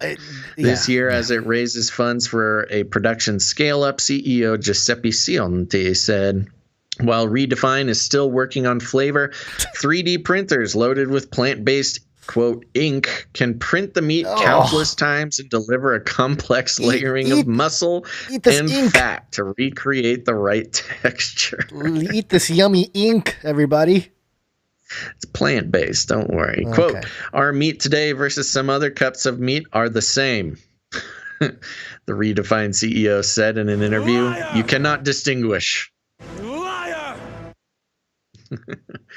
The company has distribution partners in Israel, blah, blah, blah, blah, blah. So there you go, Gons. You missed the very last sentence in this article. The funding is, quote, a major step toward becoming the world's biggest alternative meat company by 2030. It's the agenda. It's the agenda. 2030. I think they're going to try to outlaw meat. Can you imagine if they outlaw meat in 2030? We're gonna have to live. I can't imagine it, unfortunately. Yeah, we're gonna have to we're really gonna have to build a commune with some. Eat your meat now, folks. Some gun turrets that surround the perimeter to keep out any UN. Gotta raise some beef. Something. We need some cattle ranchers to join the commune here. Yeah. All right. That's there's that. You got anything else for food? Oh yeah, I missed this tweet from Bill Gates back in 2015. This is Bill Gates' actual account. He's got the check mark and all. I drank water made from human feces. Here's an update on the machine that produced that water. It's got a link. It's got a picture of Bill Gates drinking water out of a cup. I don't know what to think of it. Other than gross. I don't like this. I don't like the term it was made from human feces. From human feces. What do you mean made from human feces? That suggests not that it was extracted or, filtered, that the feces was a component building block of the H2O. That's water that is a gift from God, this natural thing that happens to quench our bodies, made up of 70% water. It only covers 2/3 of the planet. But no, Bill Gates wants us to drink water made from human feces. I don't know if he... My question is, it seems so much easier and so much, more reliable to, quote, make water from urine. Why feces? Was there just not enough water in urine? They needed to extract it from something that was so not water. The other thing, they haven't thought this through. If everybody's drinking this water and eating fake meat, our bowel movements aren't going to be the same either. So, even the water quality might change according to Bill's thing here. Dun, dun, dun. The article that it links to is from August 2015. It's by Bill Gates. Update, whatever happened to the machine. He wrote it himself? Apparently. Earlier this year, I shared a video where I drank water made from feces. My review, it was delicious. Is this fake? It doesn't seem real. It was delicious. This water was delicious. Today, the machine that produced the water, the Janiki Omni Processor, or JOP, is in Dakar, Senegal, as part of a pilot project that could ultimately save lives and reduce disease in poor countries. Here's an update of where things stand, and there's a video. I don't necessarily want to watch the video, but it's all to save the children, Basil. Don't you get it? He's trying to save the children. And then what's one thing that can save the children? Water from poop. Great. The other thing is, one of the things that Aleister Crowley, the occultist person in the world, the self-proclaimed beast, 666, he ate feces as part of his process to try to his magical rituals. Rituals, yeah. So he, this is just Bill Gates just trying to bring magic to all the lesser fortunate people in the world by giving them this machine that turns poop into water. Lynn K on YouTube says, "Too much money plus too much time." That pretty much explains it all, I think. I think this is Bill Gates, his final form, revealing the facts about what is actually going on. Everything they've built will fall, and from the ashes of their world, we'll build a better one. And, while we're at it, while we're exploring new clips, I think this story of Bill Gates trying to solve the world's poverty and sanitation and water problems by making water from feces, this is a great time to play the Star Wars clip.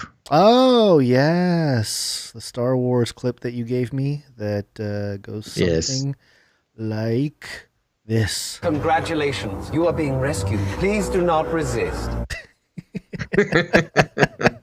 Hello, poor people who have trouble with finding water and sanitation. Congratulations. You are being rescued by Bill Gates. Please do not resist. How are you going to do it, Bill Gates? Are you going to give us money? No. Take drink your own poop. Drink your poop and take this needle. Another view on YouTube is mentioning, he's making a good point, which you can get, there's a lot of great water solutions being invented. Mm-hmm. And one of the best ones is you can just get water straight from the air very simply. What? No, that is too simple. Instead of putting money into these systems that can give a village all the water it needs just by collecting it from the air, instead of that, he's focusing on the poop water. Oh, jeez. Poop water and needles. Yeah, let's take a quick break. Okay. It's break time. Come on, take a break. Okie dokie, folks. We're going to take a quick break real quick and thank some producers. But before that, keep in mind, after the break, we've got some UFO news that you're not going to want to miss. Let's see, some NWO news you definitely don't want to miss. And then we're going to end with some good, taking a look at possibly the benefits of conspiracy theories from Psychology Today. But before that, let's thank some producers, Gons. And for those of you out there who might be new to the show, we are on the value for value model, which means you may have noticed we don't read any ads. We don't give out any affiliate codes. We simply run on the very basic concept, which is we put out value 3 times a week. And if you get any value out of what we do, you are invited to put value back in. And that is the only way it works. And it may seem like some hippy-dippy commune nonsense to you, but to us, we realize that the advertising industry is, it's basically an industry based on brainwashing that has been the catalyst for such global problems as censorship. Often in the censorship argument, you'll talk about advertising being the reason you need to censor certain types of content. It's also it is the reason why big data, privacy concerns, mass data collection were invented. Now, some people, they hear me say that and they think I'm making some sort of obscure connection. It's not. The whole reason Facebook and other social media sites started practicing mass data collection was to sell the data to advertisers. So it just felt like if we were trying to advertise on our show that is explicitly against privacy concerns and big data, for us to advertise would seem just like a silly and wrong. So instead, we run on the value for value model, which, like I said before, we put out the value. We do the show 3 times a week. We try to do 3 times a day we possibly can. That's our goal. And if you get any value out of what we do, you just put the value back in. It's that simple. It's not difficult at all. And you'll notice that major media platforms are starting to realize that this advertising thing is flawed, and they are, through censorship and privacy actions being taken, they're losing money. And so they too are asking for a value for value system. CNBC, NBC, ABC, they're all, even HuffPost was asking for donations. But here's the difference. When you support Canary Cry News Talk, you're not just making a charitable donation to help out a couple of bum podcasters. No, you are becoming a producer of the show. And that's not just a cutesy name. Like in the real world, if you pay for a piece of media to be produced, you are a producer. Now, Gons, at the beginning of the show, we had exactly 0 producers for this show. And it From was financial producers. traumatizing. Yes, financial producers. It was traumatizing. We thought, oh my gosh, it's finally happened. The system has finally broken down, and here we are. The people are telling us that they're done with the show. And we are gonna, sometimes we'll say something at the top of the show saying how producer segment's light, and we just didn't. But I will say we had a few heroes come in during the show to produce the show. And so everybody out there, we're gonna read you our new producers, and you must thank them. Well, we got to get a round of applause for all of them because they saved the show. So our first hero of the day. Well, first I'll say one way to support the show is at patreon.com/CCNT for Canary Cry News Talk. There, as of my last refresh, there were no producers on the Patreon. Let me just do a quick recheck, see if any heroes came in. No. But if you don't like Patreon, that's okay. A lot of people don't like Patreon. We support you. That's why we have canarycryradio.com/support. canarycryradio.com/support. That's right. canarycryradio.com/support. That's a great place. You can come in, become a monthly producer. We thank all of our monthly producers for helping to lay a firm foundation for the show every month. And really, if it wasn't for the monthly producers, the beginning of this show would have been even more sad than it actually was. But let's see. You can also come in with a one-time producership in any amount, and that's exactly what these producers did. There's also cryptocurrency and a couple other fun ways to produce the show. But Gons, what are the names of our heroes that came in during the show? All right. So thank you, producers that came in on PayPal during the show. The first one is producer Shield Labs. I think it's Casey. Yeah, producer Casey there. Thank you very much, producer Casey. And they said, Canary Cry movie poster contest entry, Gons with the Wind. Now someone make an art for it. So, make an art for it. Yes. That brings me back. That's make an art of it. Oh, of it. Sorry. Yeah. I'm having trouble reading today. That was a nickname of mine when I was a kid. People used to call me that. Gons with the Wind? Yeah, they said gone, but yeah. Close enough. Oh, wow. Okay. You're tapping into used to it. You're tapping into some history there. So call for that. Next up, producer Philip. And Shield Labs came in with $3.33. Oh, that's right. Illuminati, little mini Illuminati handler. Yeah. Producership. Yes. Producer Philip E. It says Watcher. Thank you very much. Watcher Philip E. God bless. So thank you for that. Yeah. Producer Philip E. Thank you very much, Watcher Philip E. And I think he's our executive producer for the show. He's the executive producer for the show. Thank you very much. Next up, does that number mean anything to you? It seems like such a specific number. Well, no, it doesn't off the top of my head, but I don't know. Maybe there's something. Maybe there's. Okay, it's not on our list of announced numbers. So, producer Philip E., if that means something, let us know. Could be a passage reference there or something. Next up, producer Tracy R.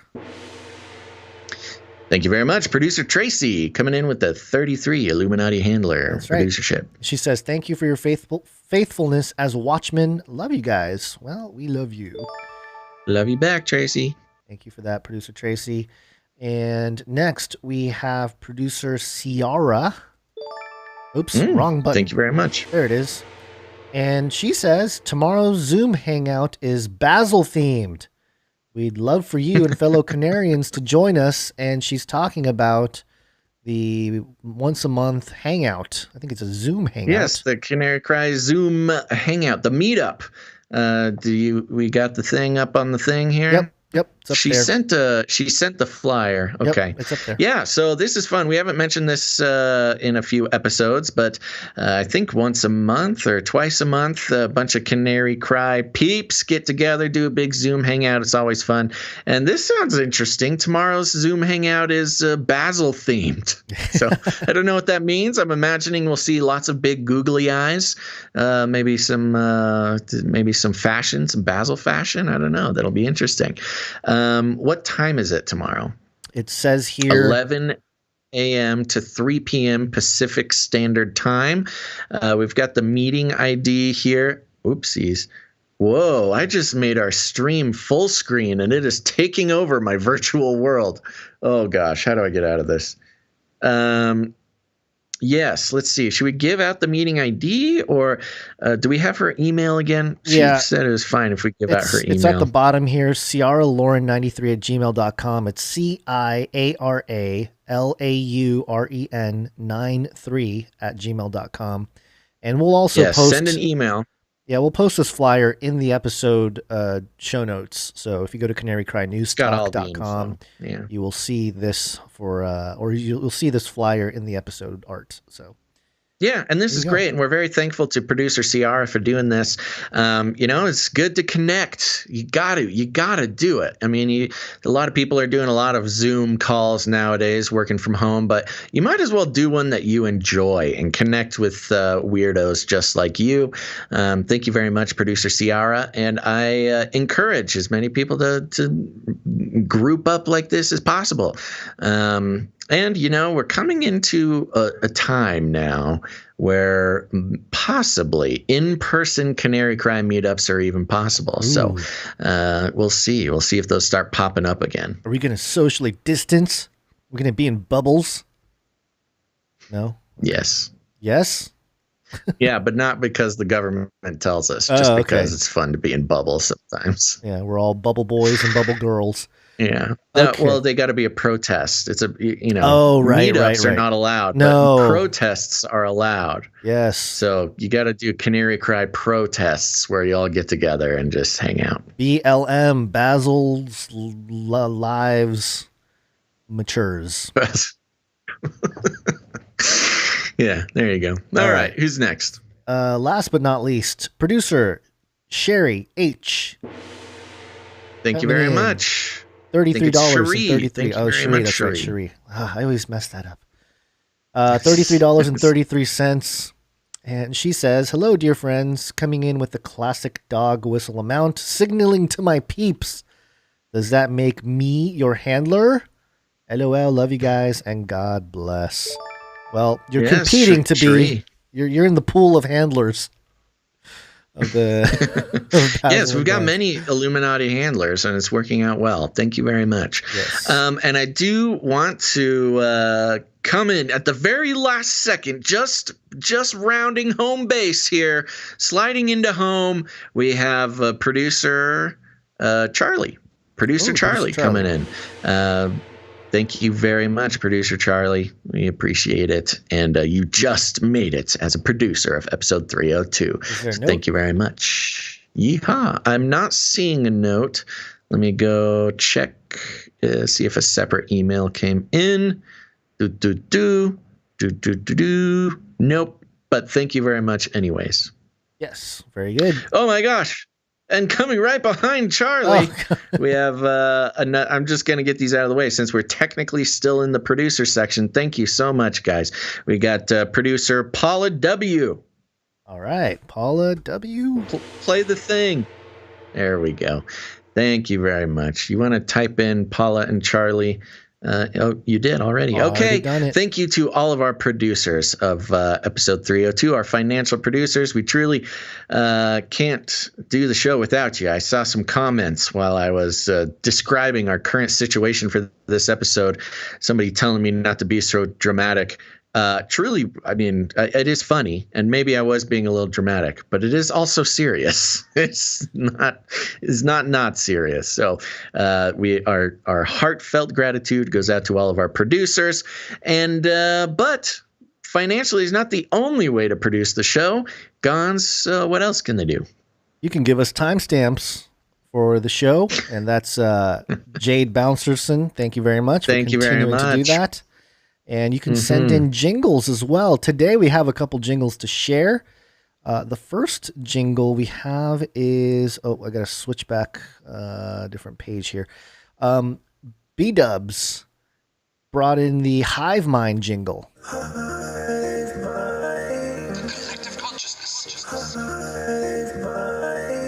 Ooh. Yeah. Here we go. Very nice. Thank you, B-Dubs. Yeah, that is a good one. We did need a Hive Mind jingle. I think we will use that one. Talk about the Hive Mind so much. I know. We reference it enough, and I think there's enough stories out there about it. At least once an episode. It's hard to ignore the Hive Mind. Yeah. There's a Tesla quote, too, that I think I tweeted it out yesterday. He was on top of it, man. He was talking about communication and how we're all just going to, the Earth is going to turn into one giant brain. And I mean, they all seem to say the same thing. I also want to thank Marcy for sending. We're mentioning the roots of the advertising industry and how it is literally meant as mind control. It's not. That's not hyperbole. And Marcy, thank you very much, sent us an email talking about, it was Edward Bernays. I forgot his name last episode. So Edward Bernays is the father of advertising in the mid 20th century there. And he was the nephew of Sigmund Freud. Right. So that shows you the connections and the influence that was going into advertising as an industry, as a mind control device, and there you go. So I got to add that into my little spiel. I got to remember his name, Edward Bernays. I quote Bernays all the time because he talked about famous occultist too, right? Well, he talked a lot about how the people that actually control society, our ethics, our just everything, our motivations, are done by a very small group. He basically admitted to the puppet masters, that we're all controlled by men above us. Yeah. It's a very revealing. He's got a lot of revealing quotes that people reference often. So, yes, he's he's the father of propaganda. And so the value for value model is a direct assault on Edward Bernaysian culture war. Bernays is rolling in his grave when they hear the value for value model. Okay. Yeah. Next up, we have. We wanted to thank producer Martin B. He's the one that did the now famous end of show mix song, the closer of our show, the People Zoo song that I think people have come to love. He gave us another one here. And also confused about. I do want to mention people who are new to the show, they hear about they hear the People Zoo song and they're like, what is this show? People Zoo is referring to, was it Sophia or a different robot? No, this is the clip. I'll keep you warm and safe in my People Zoo.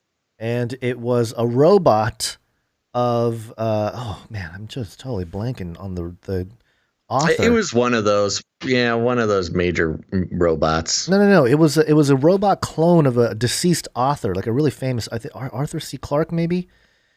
Anyway, it was a deceased author that was kind of a futurist author, and they were interviewing him, or the robot, and that's what he said. It was an AI though. It wasn't just. No, it wasn't a like scripted thing. No. It was an AI response. Yes. I'll keep you warm and safe in my People Zoo. That's what he said. And he made a song out of it, and it was a fantastic song. And he gave us another song. This one's called Guns.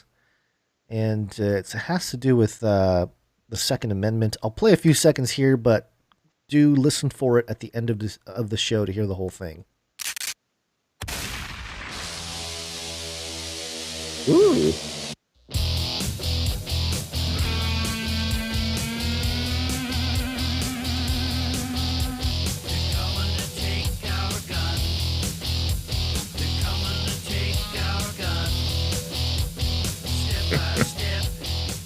So there you go. Well, you guys can hear the whole thing at the end.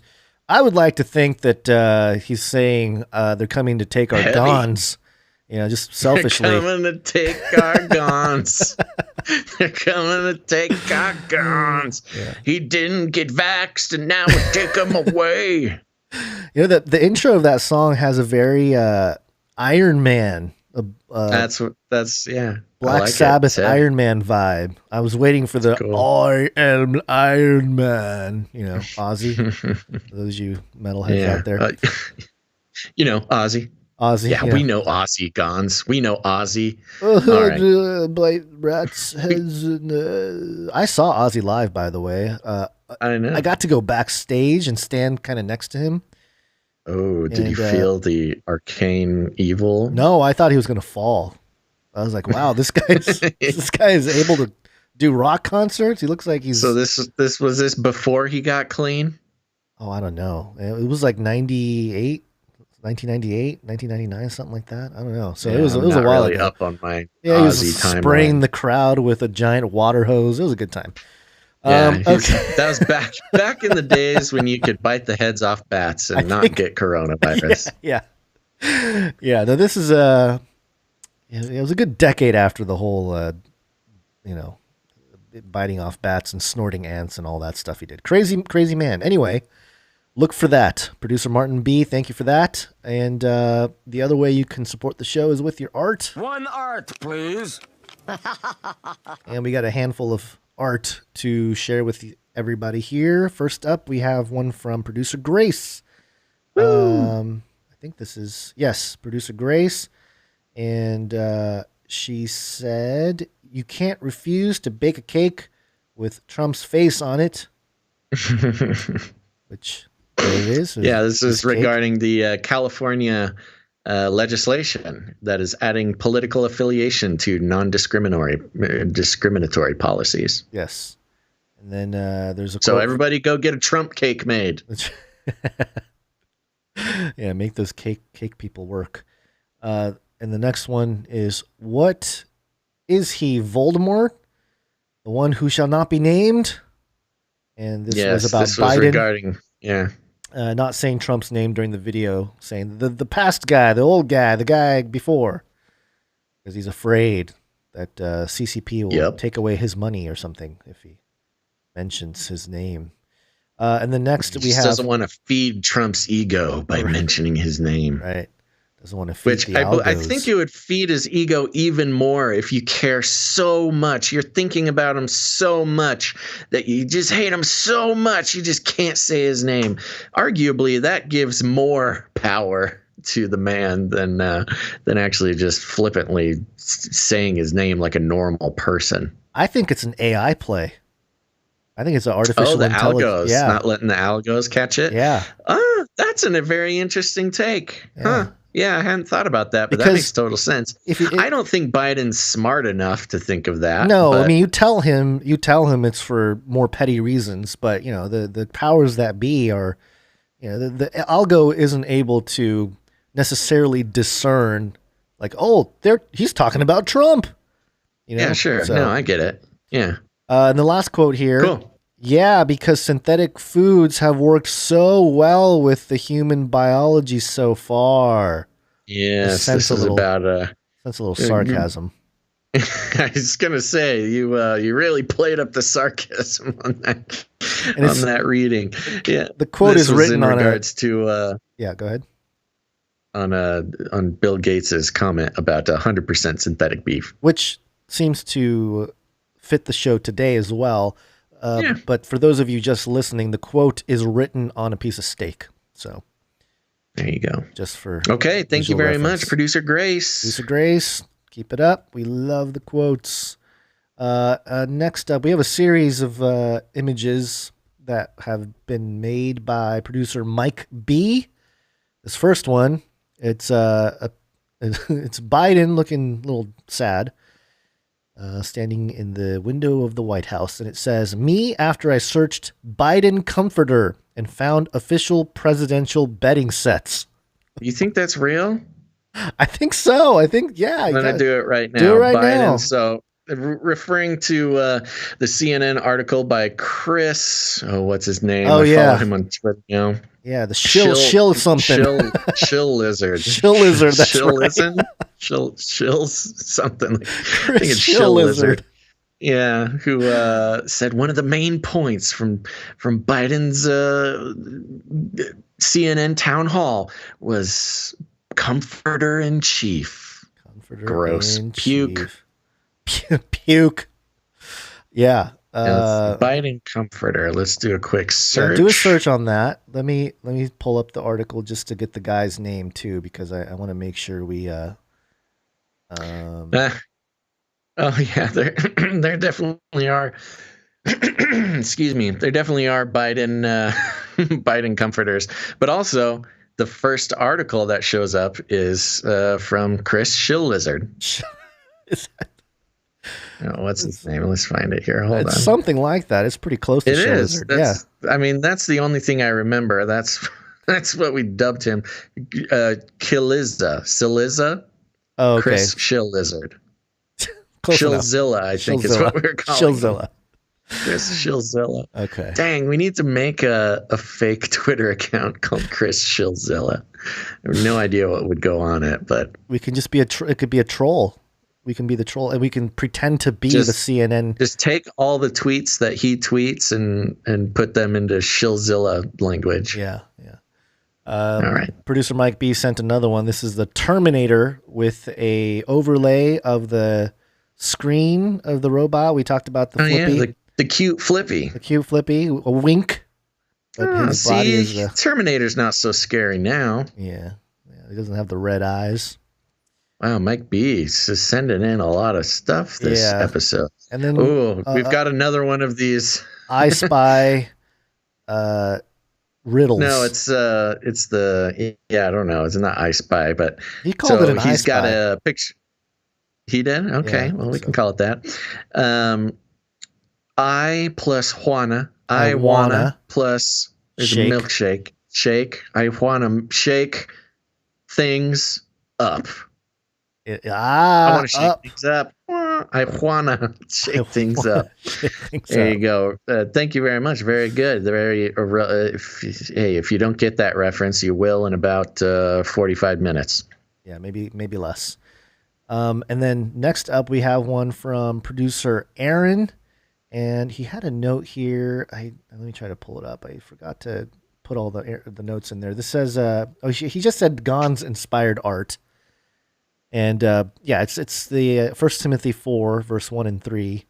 It's got Bill Gates with a smug smile thing there, some fake meat in a petri dish, and the passage, "Now the Spirit speaketh expressly that in the latter times some shall depart from the faith, giving heed to seducing spirits and doctrines of devils," highlighted, "forbidding to marry and commanding to abstain from meats," highlighted, "which God hath created to be received with thanksgiving of them which believe and know the truth." Oh, yeah. There you go. So thank you very much, producer Aaron. And last but not least, we have producer Allie coming in with it's Basil. Yes, this is great. This is, man, I just keep getting more pumped. I'm looking good. Got my tight t-shirt on. Got my humongous biceps. Got my googly eyes on. I feel like the googly eyes are getting bigger too. Yes, maybe when I work out, the googly eyes grow. Also, I got a cat on my shoulder. My t-shirt says "veganishest boyfriend ever," referring to my I wasn't vegan, but I was vegetarian-ish for almost 10 years, with the exception of I would eat pepperoni and bacon. Isn't that basically? Okay. Anyway, no, because I wouldn't eat it every day. I just would not turn them down. But in my look, I'm not trying to glorify my vegetarian days. Okay, I know it was ridiculous. I'm just saying I'd spent some time in that world. But 1 foot in, 1 foot out. But in my hand, I'm grasping a handful of. I think that's bacon. Yes. Is that bacon? Do we have a note? We do have a note. Just want to make sure. Yes. It looks like bacon. Fistful of bacon is the name of the Yes, I've got a piece. giant fistful of bacon that the cat on my shoulder is very interested in. Yeah. So you pretty much said it there. You summarized the whole thing. Here he stands with a fistful of bacon and a hungry Monty 4 on his shoulder, ready to join in on the veganist shenanigans. There you go. Thank you, Producer Allie. Thank you very much, Producer Allie. Always a pleasure. Yes. All right.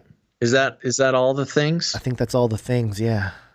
Okay, there we go. Well, thank you to all of our producers for this episode 302 of Canary Cry News Talk. It was almost a scary day, but thank you for those who came in at the last second supporting the show. Again, we will be so happy to thank more producers on next show, which we usually don't do this now, but I'll just say it now, February 22nd. Are you going to read reviews? It's Friday.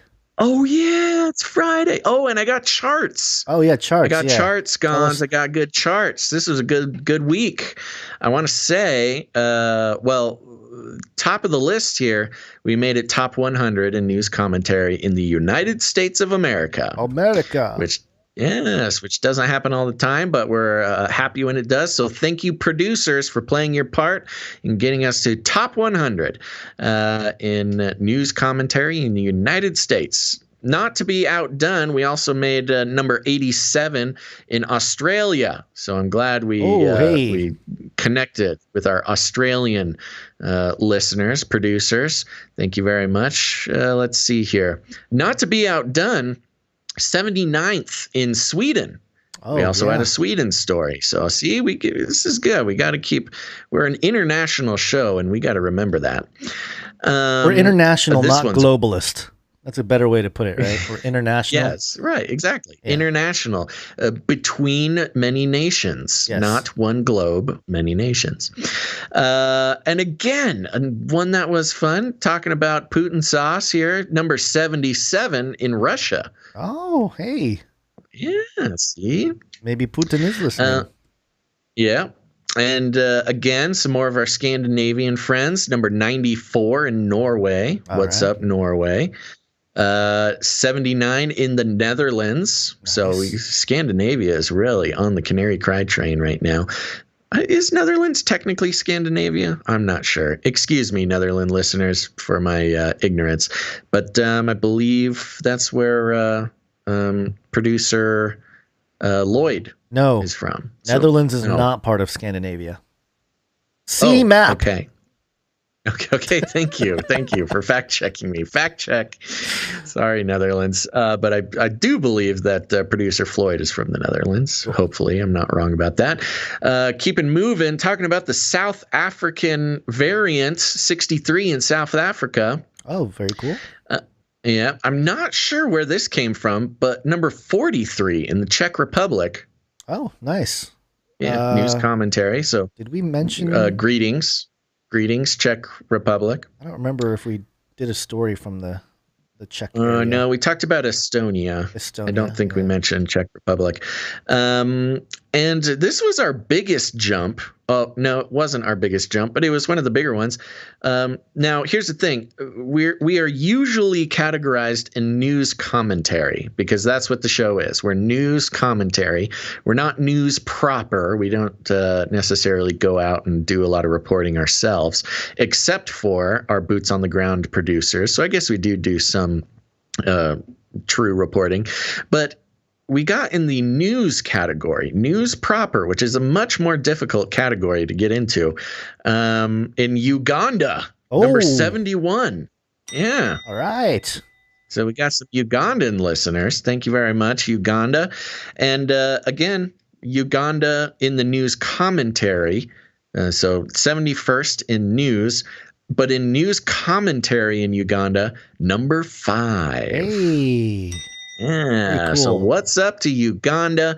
And for those who might be wondering what exactly I'm reading from, these are the podcast charts. This is not YouTube. This is not Twitch. This is not our video streaming.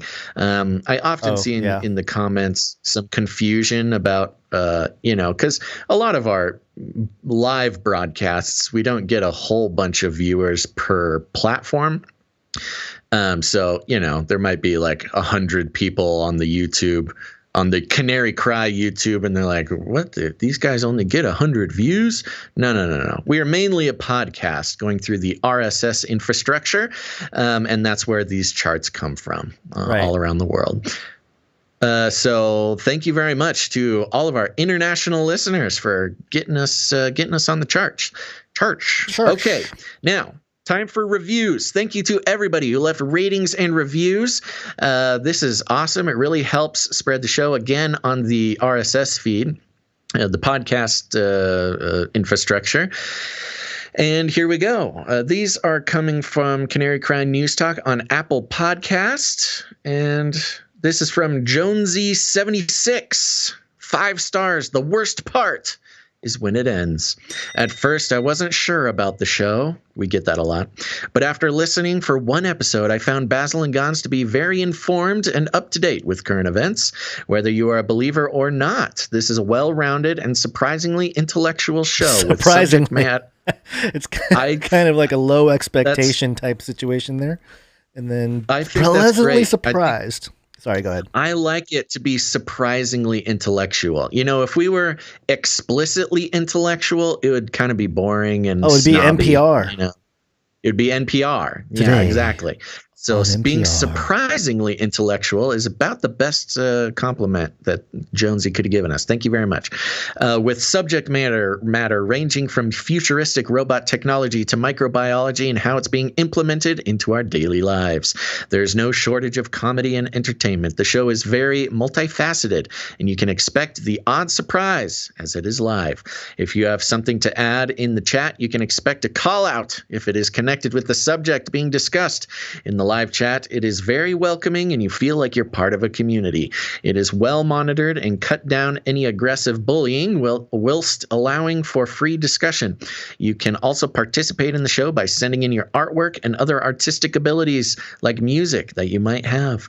There is really too much to put in this small review, as the show is packed full from start to finish with relevant information and entertainment. Wow. Wonderful review. Thank you very much, Jonesy76. I don't think anybody's really done as much of a job sort of analytically trying to break down what to expect from the show beat by beat as much as Jonesy76 has done. So thank you very much, Jonesy. Yeah, that felt like review. That felt like it could I felt very seen. Yeah. I felt very seen and understood. Yeah, not just that, but that seems like a little blurb that would be like in a featured article or something about us, you know, like a news that is hit about Canary Cry News Talk, just what it's about. Yeah, we can. Yeah. I think we need to use that as just our PR. Yeah, we could pretty much copy and paste this on some of our stuff. Should, yeah. You know what? On the new website, when we redo the website, maybe we should pick some of these reviews and stick them in there. We should. Okay. Next, we have this is from Flaccid Core 2. 5 stars. Great podcast. The best thing that's ever happened to me, and that includes my children. Oh wow. Whoa there. Okay, this one's pretty good too. Thank you very much. The best thing that's ever happened to me, and that includes my children. Thank you very much, Flaccid Core 2. Next, from Codes G on Apple Podcasts. Can't stop listening. 5 stars. Best news talk around the web, brought to us by God-fearing men who encourage others to think outside of the mainstream media while providing a biblical take on the news and the world we live in.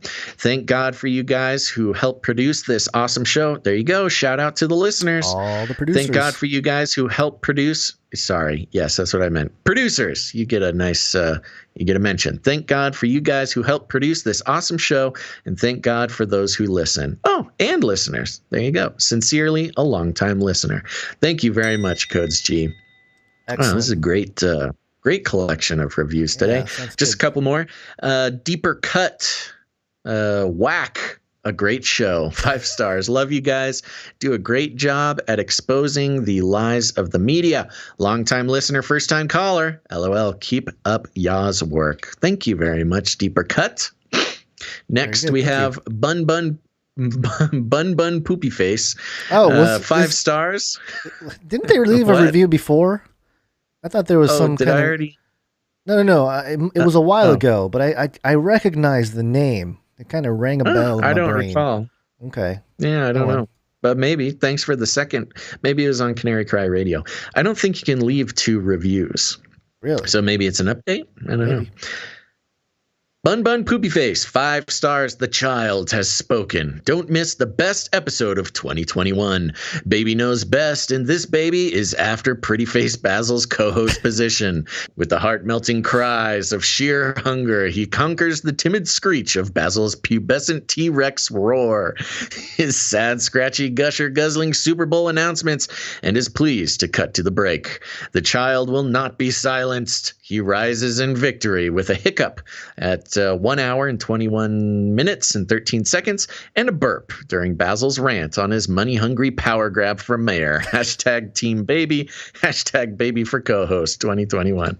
There you go. Referring to your son's explosions, which happened a couple episodes in a row, which was a delight. Yes. Yeah. We remedied the situation for now. Yes, it was a big fan. I was trying to keep the show going, but people just wanted more baby. So there you go. I answered to the producers, and the producers have spoken.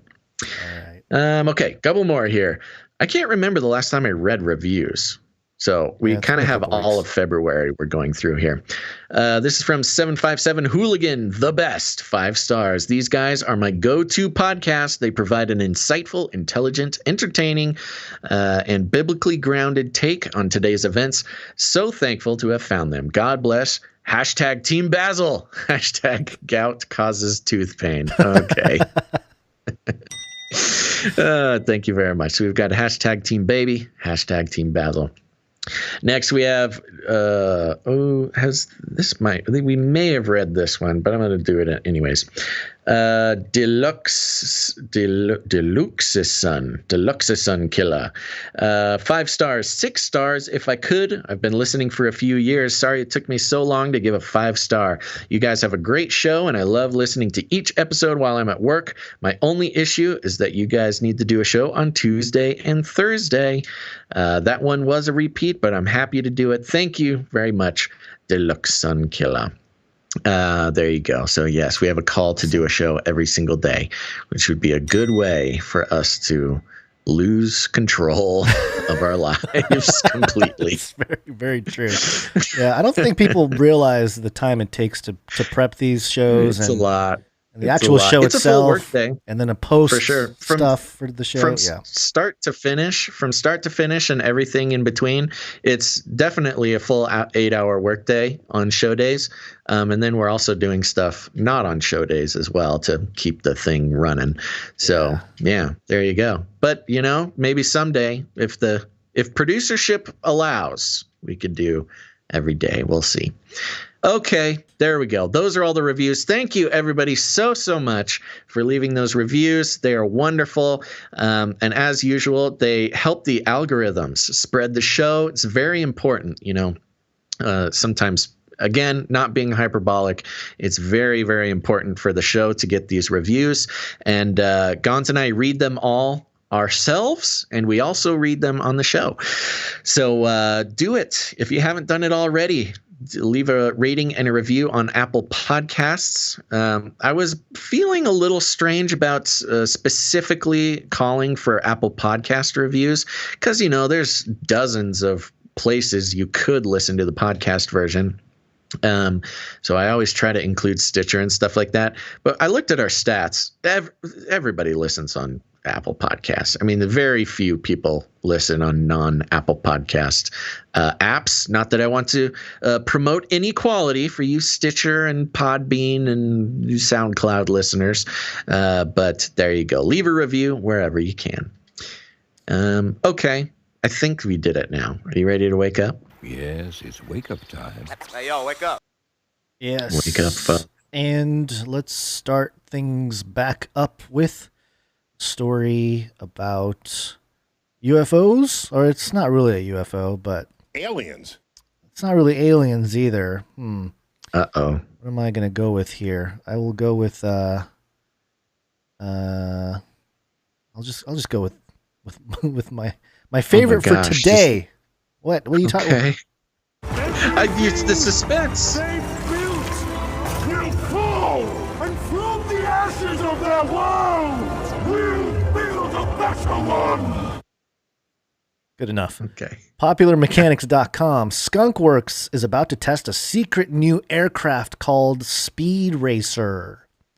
Ooh. Of course, Skunkworks, Ben Rich, former Skunkworks, is quoted as saying very interesting things, such as, "We now have the technology to take ET home, and we cracked the code," and some other things that suggest that they have been working on some kind of anti-gravity technology for a long time. But for now, the public gets this story here.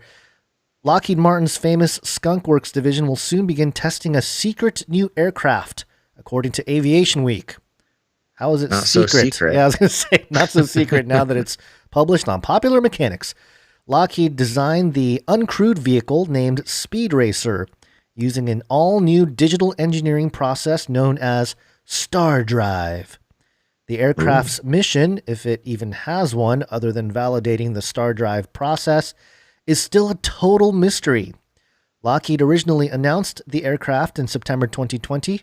While Skunkworks officials didn't reveal any details about Speed Racer's configuration, they did tout Star Drive, a process that allows for the rapid development of modern aircraft, which has grown increasingly complicated over time.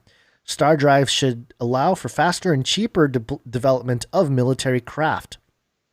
Skunkworks has built several drones, including the Dark Star spy drone pictured above, which is it's kind of I don't know, how do you explain this? This is like a flat, white flat. It just looks like a drone, big flat drone. Okay, sure. Like the size of a Predator drone, though. It's a big. It's big. One. It's really big. It's yeah. People look like little tiny ants next to it. While Lockheed, it looks like it's the colors of the Speed Racer car, though. I think that's where the name comes from. Yeah. Where was I? Okay. While Lockheed ultimately canceled Dark Star, the company went on to build other drones, including the RQ-170. Digital engineering, which comes from the civilian aerospace sector, has recently ported over to the military sector. The process involves using computer software to construct, quote, digital twins of aircraft from the design to flight stages, then flying a real physical craft. Engineers can use a software twin to predict how an aircraft will fly, make adjustments, and bring the aircraft design to an advanced level before the real twin even flies. This process that's interesting. Allows for quicker development times and shaves considerable costs. The Pentagon designed and developed the F-35 Joint Strike Fighter, for example, over the course of 2 decades, a painfully long process that saw the strategic environment change dramatically. By comparison, the Air Force revealed in 2020 that it used digital engineering to secretly design, build, and test a new prototype fighter jet in the span of just 1 year. So, they're just, 3D print money, 3D print food, and they're about to use the digital twin idea to eventually probably just 3D print our spy drones that surveil our every move. Yeah, gnarly. Wow, a year. That's crazy. I mean, these drones and different aircraft, I mean, they normally will take it. It's not unusual for it to take a decade to get one of these things out. And this doing it the old way, where you design, build, redesign, build, redesign, build, billions and billions of dollars. Yeah, and this is very much crash, explode, lose money, get yelled at. Yeah. This very people much is die. in part of, it used to be. I don't know that people die anymore with some of these tests, but the acceleration towards a technological singularity is, this is it. We talked about the microchip and the, Moore's Law, that every 3 years or so, the amount of information that can be processed on a chip, the size of the chip becomes half as small. Yeah. And the amount of conductors you can fit on a chip doubles, which quickens the speed. Although we're coming to a place now that Moore's Law is almost irrelevant. It's irrelevant. That's why I think they're starting to talk about quantum, because they literally have to reach into the alt dimension to continue the technological advancement there.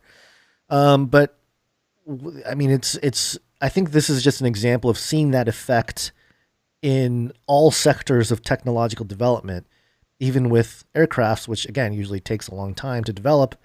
And maybe that's what it is with the whole vaccine thing too. You know, they're trying to say, oh, it usually takes a long time, but we just did it so fast. It might be part of the technological singularity. Yeah, there you go. Could be. All right. Well, I got an update from the World Economic Forum. Our buddy Charles Schwab. Yeah, you know, I made this today, this jingle that I thought I had here. I thought I bounced it, but I guess I didn't. Oh, that's a bummer.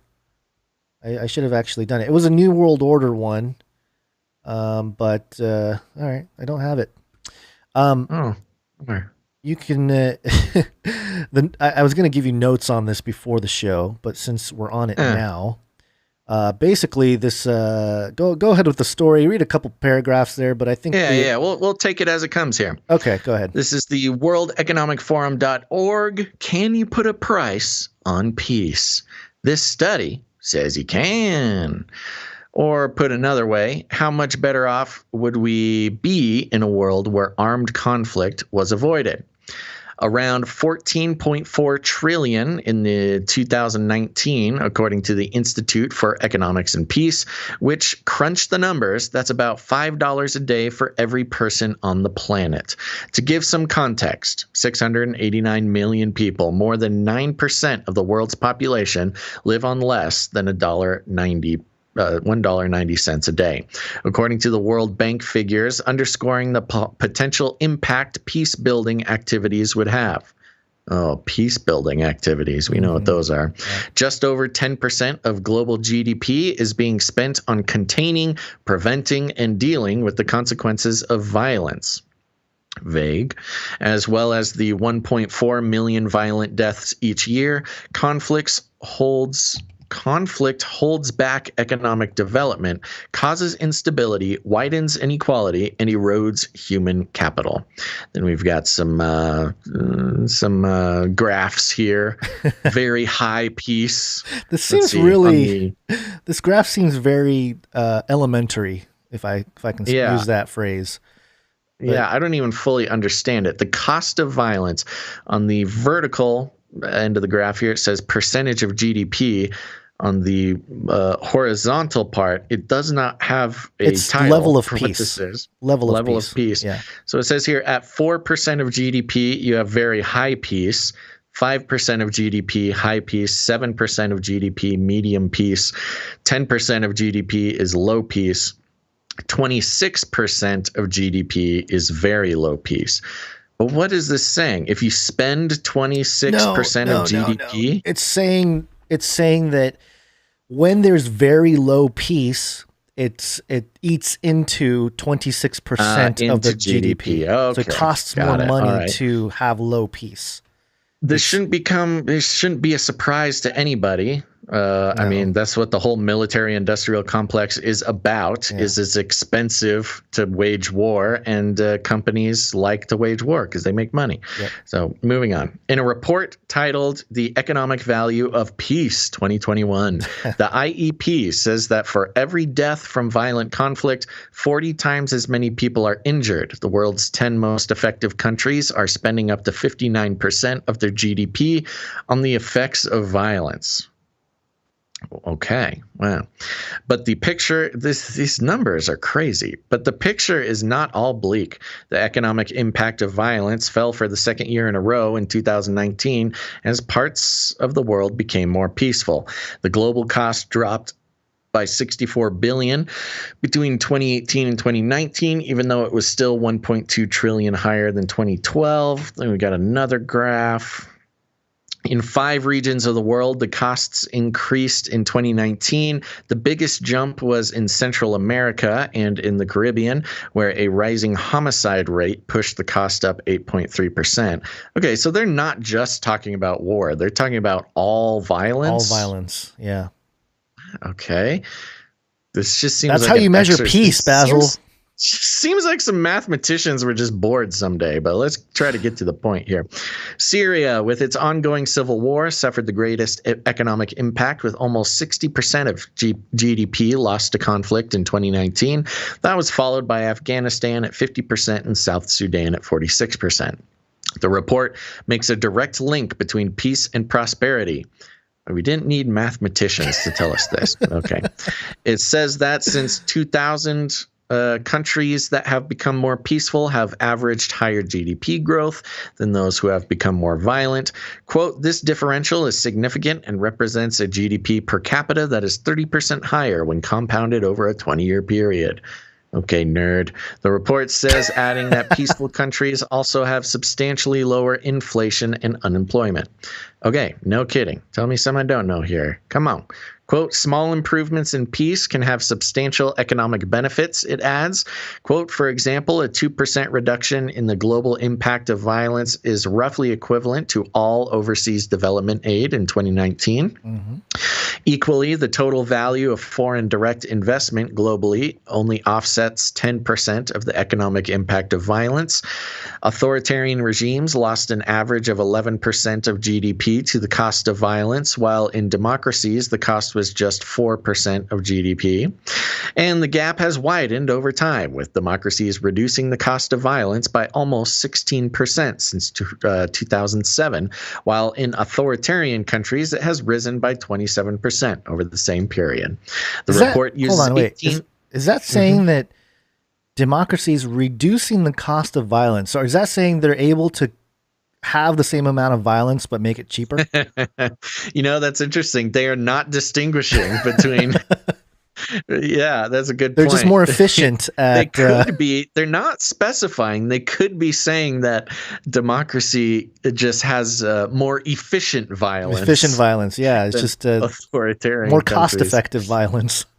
Yeah, that's interesting. The report uses 18 economic indicators to evaluate the cost of violence. The top 3 are military spending, okay, the cost of internal security, which makes up over a third of the total at 4.9 trillion, and homicide. Okay, so it's homicide, internal security, and military spending. Okay, let's get to the point. Peace brings prosperity. The formula also contains a multiplier effect because as peace increases, money spent containing violence can instead be used on more productive activities, which drive growth and generate higher monetary and social returns. Quote, substantial economic improvements are linked to improvements in peace, says the report. Therefore, government's policies should be directed to improving peacefulness, especially in a COVID-19 environment where economic activity has been subdued. The IEP says that what it terms positive peace is even more beneficial than negative peace, which is simply the absence of violence or the fear of violence. Positive peace involves fostering the attitudes, institutions, and structures that create and sustain peaceful societies. The foundations of a positively peaceful society, it says, are a well-functioning government. Okay. Sound business environment. Yeah, great sound business environment with COVID-19. Acceptance of the rights of others, good relations with neighbors, free flow of information. Thank you, Facebook and other censor platforms. High levels of human capital, low levels of corruption. Okay, thank you, CCP, and equitable distribution of resources. The World Economic so socialism is what brings peace.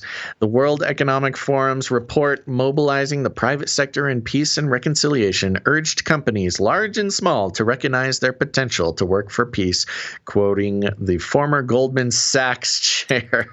Okay, good. Get the Goldman Sachs chair in here. The late Peter Sutherland, who said, quote, business thrives where society thrives. Wow.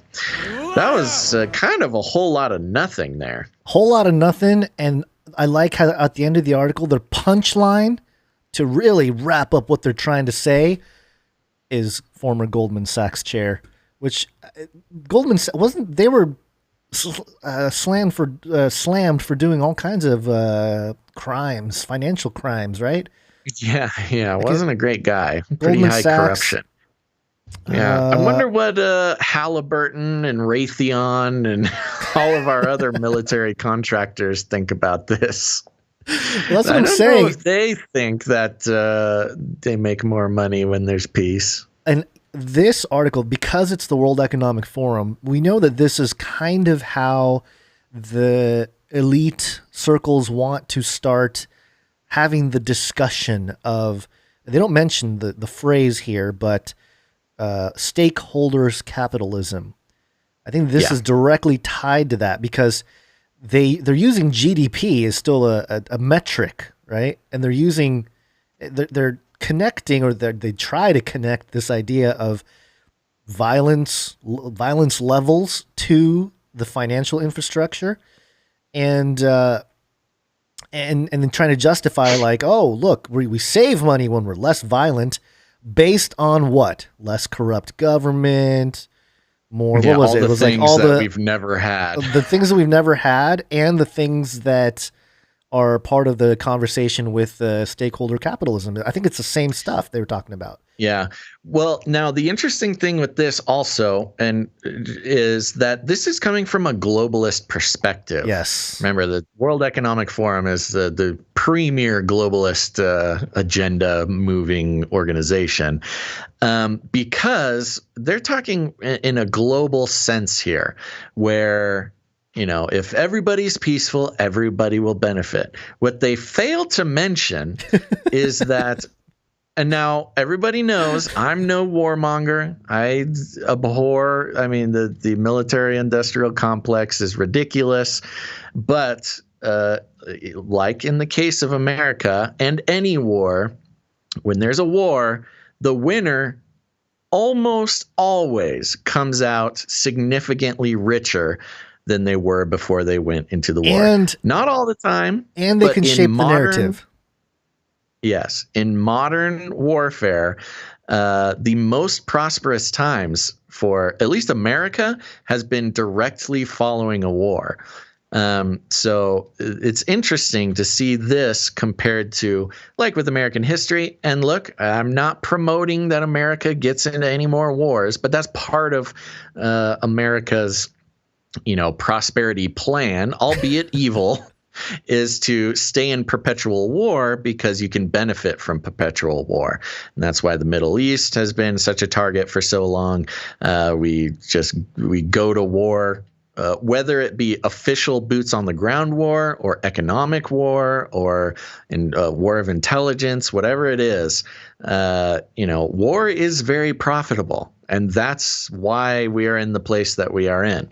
But in this world economic situation, they're talking about, notice how they don't mention the stats for any of the winners of these wars. They mention specifically the losers of wars costing, and civil wars in general, which it could be said that, a civil war is all loss. Oh, for it's the most preferred part. Probably because it's truly the people behind both sides of the war are the ones that benefit, and the nation itself or the region itself, they suffer collateral damage, everything, all kinds of damages, even economic damage, of course. But the ones that do get rich are the ones that are behind the manufacturing and providing the tools necessary to fight the war, the host basically of such wars. And the article, this line right here, the foundations of a positively peaceful society, it says, are a well-functioning government. World Economic Forum is a global institution.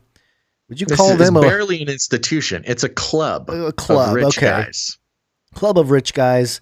Have they done anything to help governments function better? They wrote this article. Sound business environment.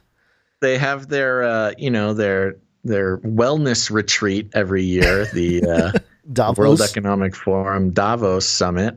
Yeah, where politicians can go skiing. What was the term that woman used? Slither around on the ice. That's right. Acceptance of the rights of others. The World Economic Forum. How are they doing with that one?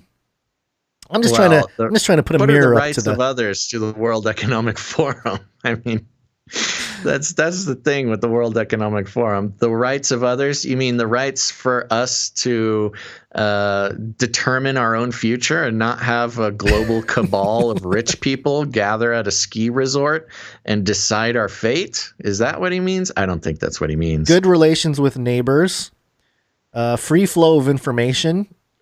How much of the true I'm not going to say conspiratorial, the collusive information that is discussed at the World Economic Forum do you think is free flowing in public? Maybe 1%. Yeah. High levels of human capital, low levels of corruption. Come on. This is just, the ones saying it. The thing with this is like, yeah, of course, all these things would make for a better world. But I mean, yeah. What new news are you telling us in this article? I'm just trying to point out that these guys are, they are deeming themselves the imposers. Yeah, exactly. Right. Not practicing what they preach. Yeah. And they're the ones claiming to be the ones that can impose these statistical, goals, so to speak, the sustainable development. It's all about influence. I mean, the World Economic Forum, more than anything, is an intelligence operation. Oh yeah, it's a social engineering tool, and so there you go. That's why we all need to trust the plan. Wow, way to bring it all. It's a big circle. Trust the World Economic Forum plan, folks. What are y'all complaining about? These guys got it all under control. Yeah, we just need to bow down to the WEF people. Let the Illuminati handle it, guys. Why are you complaining so much? Yeah. All right. Yeah. Well, we got one more story here for you. I'm labeling it as something good.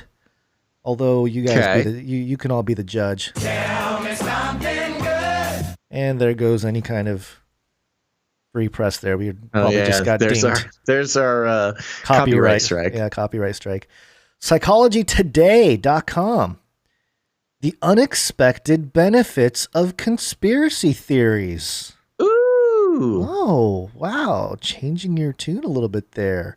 Yeah, well, so just to catch people up, we like to tune in to exactly how quote-unquote conspiracy theories are being handled in the mainstream. Psychology Today has been a constant prognosticator on conspiracy theories, their mindsets, theorists, their mindsets, their lives, their detriments on society.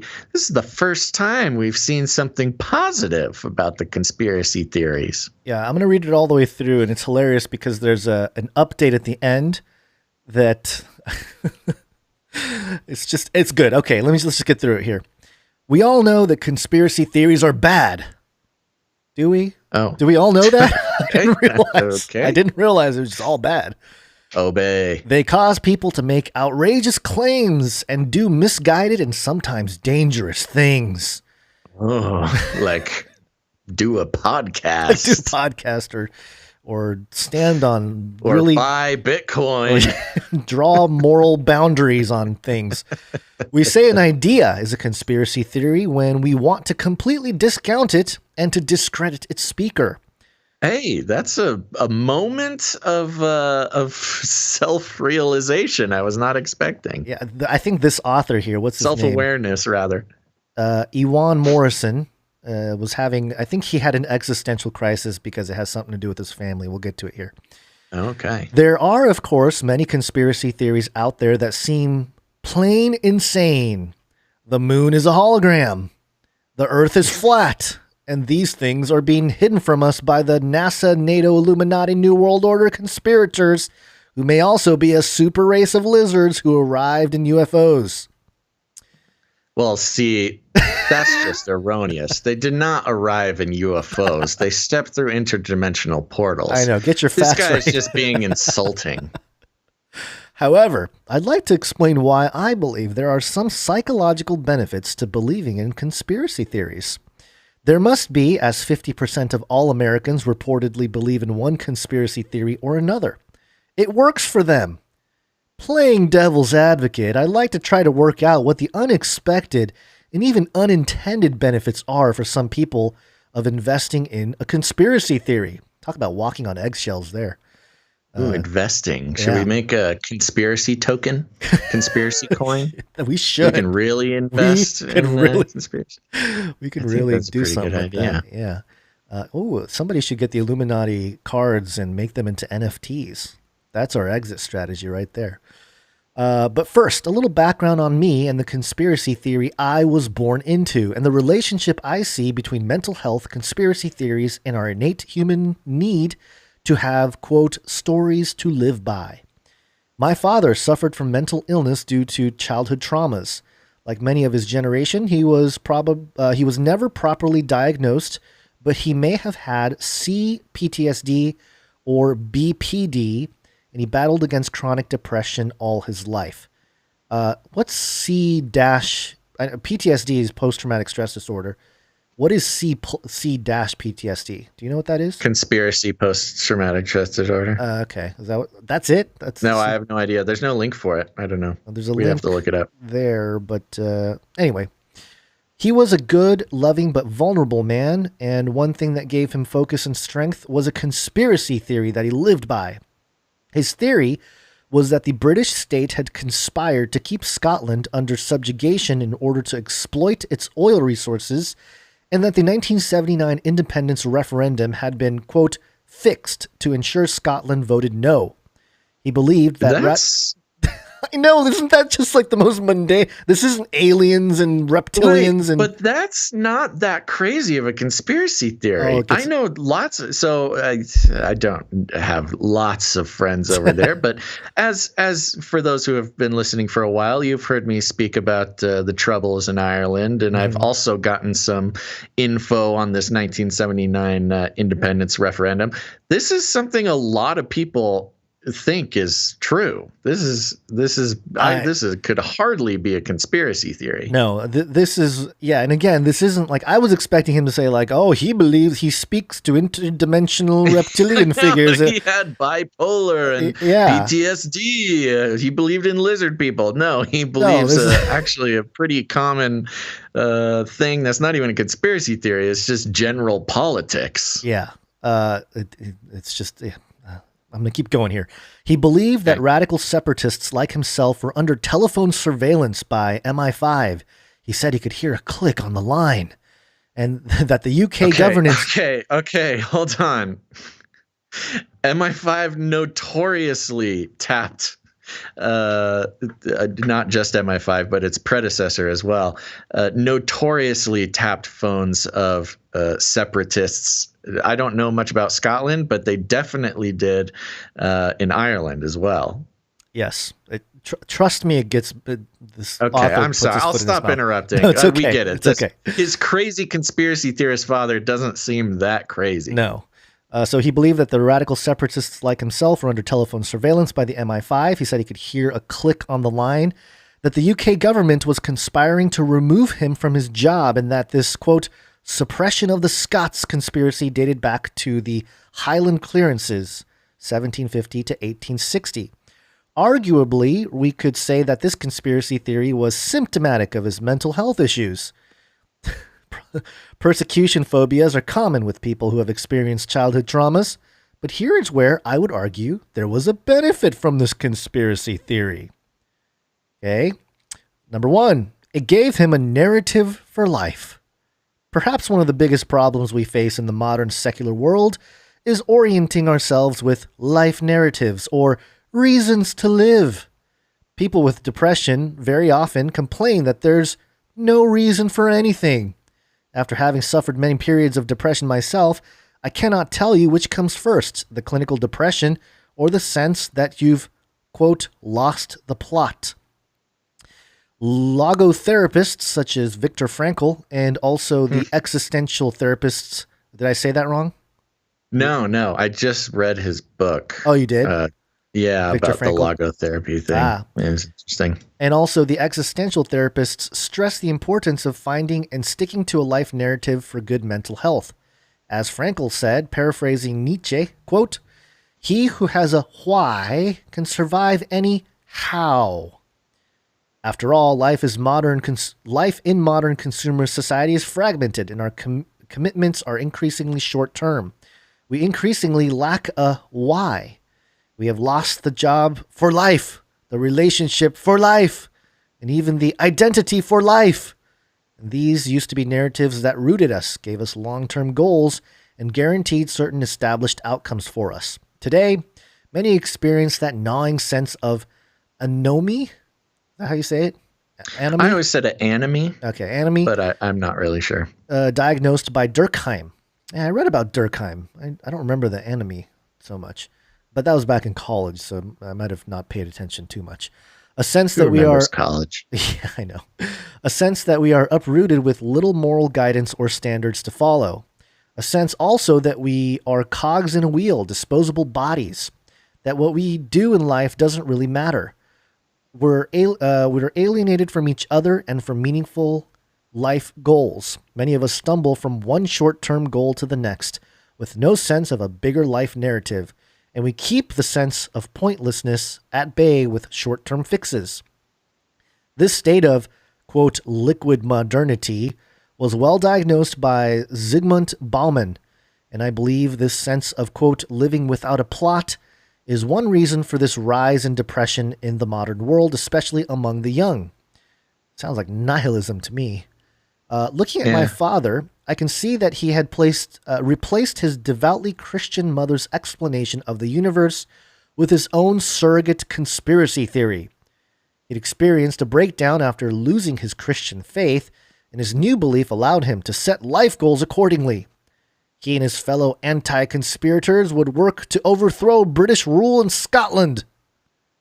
His conspiracy theory also gave him a worldview in which every single thing that happened in the world was tied to the main narrative. Everything was evidence. This could include paperwork that he was convinced was sent to drive him mad, or the rising price of oil. He was, of course, caught up in confirmation bias. That's bias. Confirmation bias, falsification, and circular reasoning, using every bit of, quote, evidence to shore up his greater conspiracy theory, but it gave him energy. So many of us today are overwhelmed by news and digital media, bewildered, and this leads to a sense of powerlessness. I think that's on purpose, by the way. A sense of powerlessness that it's breeding. Not so for my father. Every piece of news backed up his conspiracy theory. The power lines were down. The fishermen were unemployed. It was all part of a conspiracy by the evil British state. He used to love yelling at the TV, quote, "I told you, see?" Called it. I tried to tell you. Camaraderie was another benefit that my father got from his conspiracy theory. He had a group of like-minded people who shared his beliefs, and their friendship was deep. Of course, they were scapegoating and creating a straw man, of course. Of course. And they walked... Of course, British imperial rule is good for the subjugated nation. And they walked around believing that they were the only ones who could see the truth. Other people were blind or were sheep. Quote, yeah, it's true. Don't let those is that a bad word if I say it? I'm not going to say it. I'm not going to say it. Don't let those fatherless children grind you down. He'd always tell me, believing that we were part of a rebel subclass. I like that. Are we part of a rebel subclass, Basil, you and I, in this podcast? Not me, man. I support my government. Oh, I that's believe in coronavirus. Wear your mask, everybody. So this gave him a sense of identity and even pride. Just to take stock of the positives, believing in a conspiracy theory gave my father an identity, a life goal, a single way to interpret confusing events, and a deep sense of camaraderie. Camaraderie. Oh my gosh, how do Is that how you spell that? I don't think I've ever spelled that word. It's a hard one. If you've never seen it written out before, it's a weird one. I don't think I've ever spelled that word. That's weird. Okay. Yeah, it doesn't look right. Camaraderie, yeah. But there was also a darker side to his increasing dependence on his conspiracy theory. Ooh, the dark side. After many years of living under this world narrative about an all-powerful British state, he felt defeated. He'd undermined his own sense of agency. For if the world is run by a secret cabal, be they the Illuminati, the British state, the New World Order, or a web of shadow bankers, then ultimately there is nothing you can do. The more powerful you make them in your fantasy, the less power you have in daily life. The quote, theory of everything eventually undermines all your actions. My father went to the end of his life feeling thoroughly beaten, and it is impossible to say whether the conspiracy theory that at first had empowered him eventually robbed him of his agency, or whether it was simply the mental illness that he'd fled from his conspiracy beliefs that finally found him. Either way, I have compassion for people who are drawn into conspiracy theories. I need to have the need to have a single belief system that explains everything in the world, that pits the forces of good against evil and gives us a meaningful role to play, is very strong in us. And so many of us who ridicule believers in conspiracy theories don't understand that these, quote, nutcases are really just people who need something to believe in. Are we really so different? What belief do we hold that gives us a sense of pride, belonging, and purpose, that puts every confusing fragment of existence into a clear story? Or have we just decided to try to live without these things? Addendum. This is it right here. After my father died, we discovered through a friend in government that my dad had been right about one aspect of his conspiracy theory. They confirmed that he had been a, quote, person of interest in the 1980s, that his phone had indeed been tapped, and that his calls had been recorded and transcribed for many years. Called it. Called it. Oh my gosh. What a beautiful way. Oh my gosh. What is this guy thinking? I tried to tell This is crazy. Edwin Morrison. I looked at his website, by the way. He is a Scottish guy. But yeah, he writes this whole article about his dad was crazy and they thought he was tapping his phone calls and that, you know, the MI5 was keeping an eye on him, yada, yada, yada. Oh, and by the way, it was all true. It's all true. That is hilarious. I got such a kick out of reading this. And I wanted to share it on the show because oh my gosh, it's a fantastic ending to the week. As many things as there are, ridiculous about this article and this guy, I was, when he was at the end and he's just at least trying to build some bridge of understanding. I'm like, okay, well, I guess this is better than, all the other articles people are writing on Psychology Today about conspiracy theorists. Okay. Sense making, I get it. Sense making is a big part of just being a human. I can see how, if that's what it takes to build a bridge, that's okay. Oh, by the way, everything my crazy conspiracy theorist dad said ended up being true. Oh, okay. Well, just throw it in an addendum. Take your sense making and put it where the sun don't shine. Your dad was right about everything. What's crazy is that he called his dad. The reason for his dad having those beliefs was because of a mental illness. Right. So, exactly. You know what's really scary? And that's a classic conspiracy theorist thing is they're watching me. They're watching me. They're listening to me. They're listening to my calls, which nowadays with the internet and the big data and the government, the NSA, all that stuff, like, yes, they are. That is not a crazy thing to think.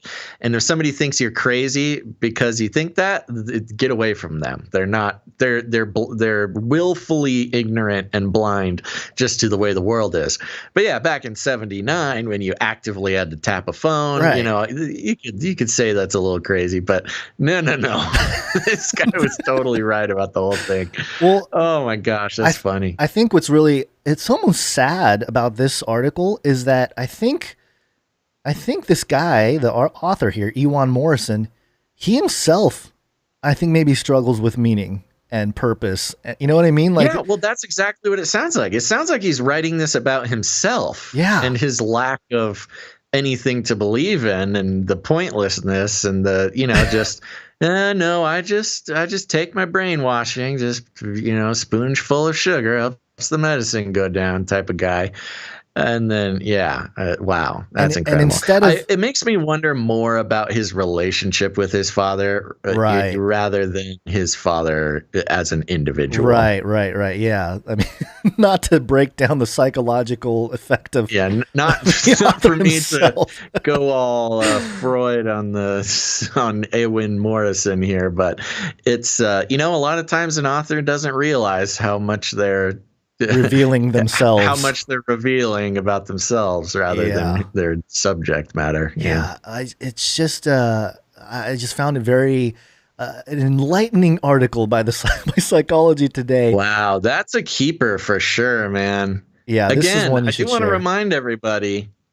Remember, all these articles are posted on canarycrynewstalk.com in the show notes.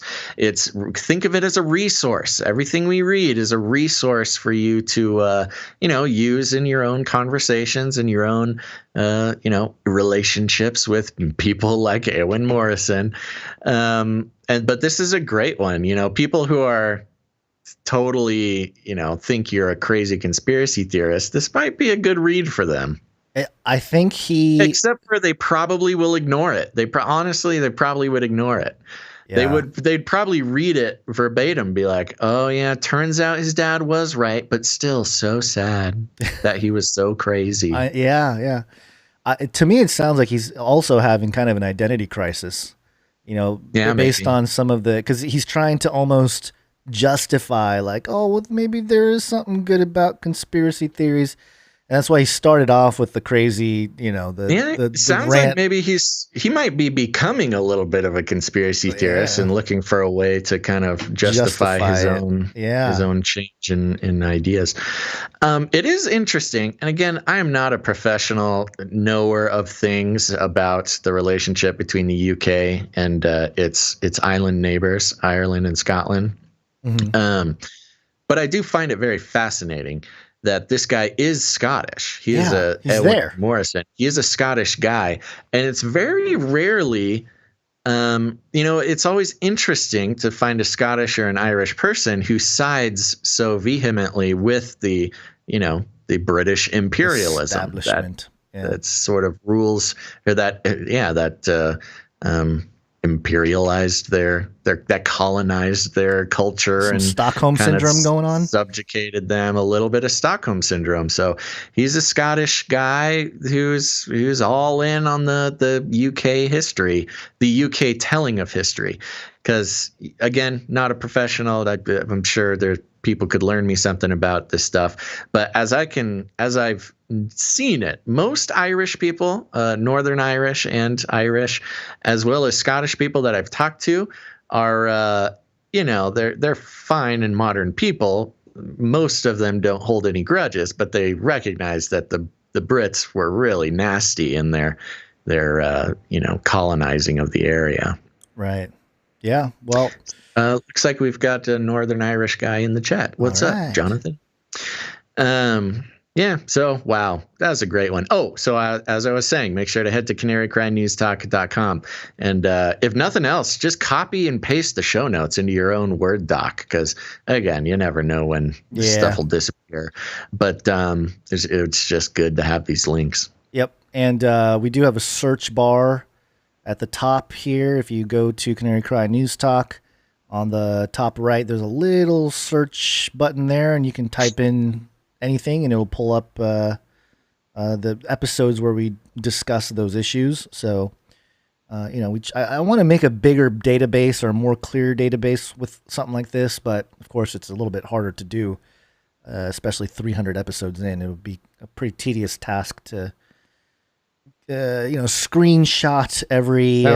Sounds like a job for a producer if they're looking. If they got some spare time. I don't even know if I want a producer to have to deal with that whole thing. Because you know why I'd want a screenshot is because, or not just maybe a screenshot, but a screenshot of the article. is because a lot of these links die over time. You know, they don't last. So or if you get have replaced, or get replaced, yeah. So if you take a snapshot is what I was thinking of, snapshot of the site or the page where the article sits, then we can have a sort of archive of our own. The Wayback Machine thing. Similar to the Wayback Machine, although I think they've been kind of not taken over, but they've been seems like compromised a little bit by not being allowed to share certain information from the past. So.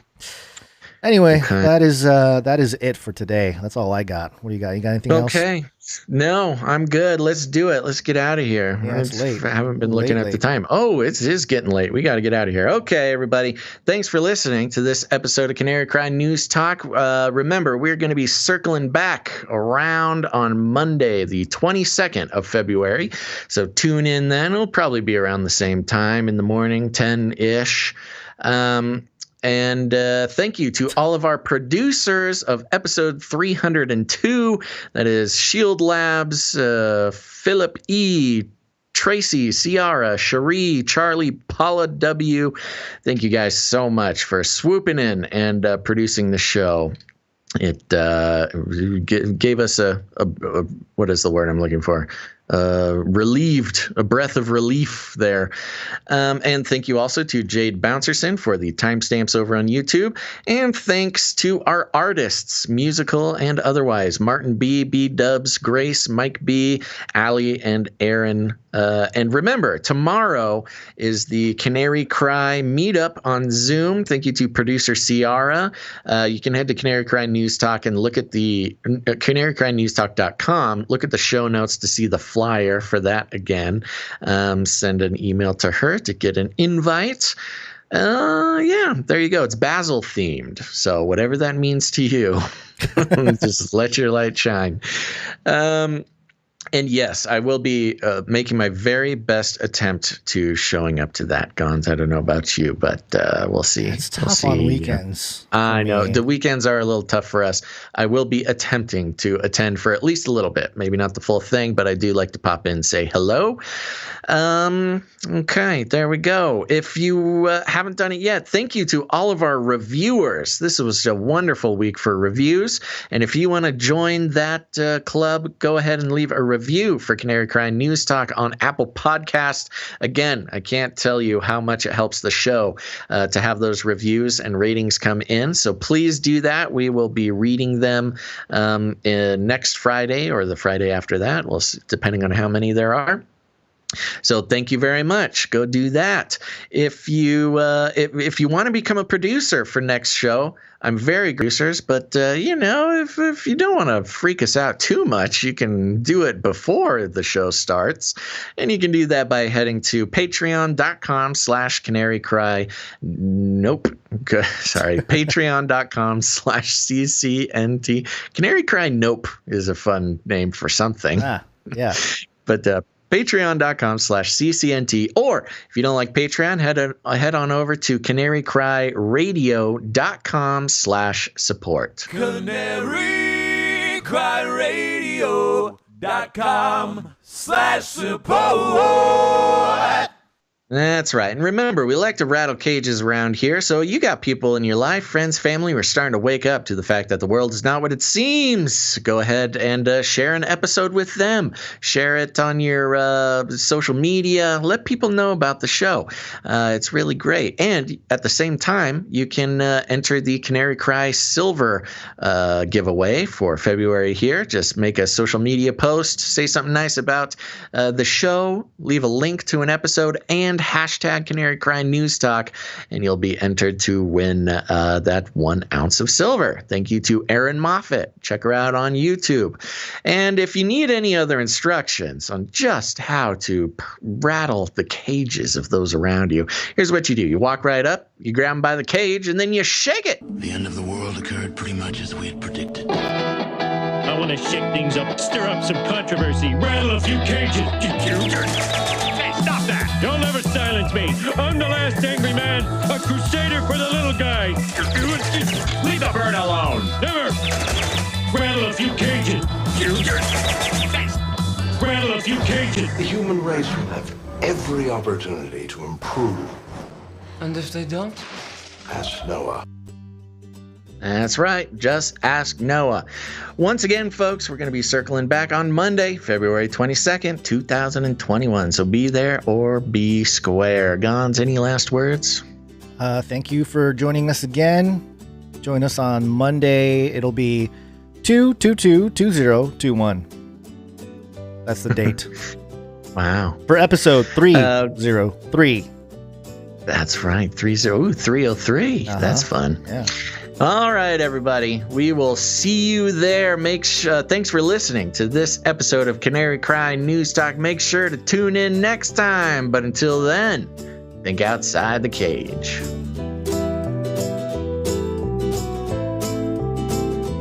Called it. I tried to tell you.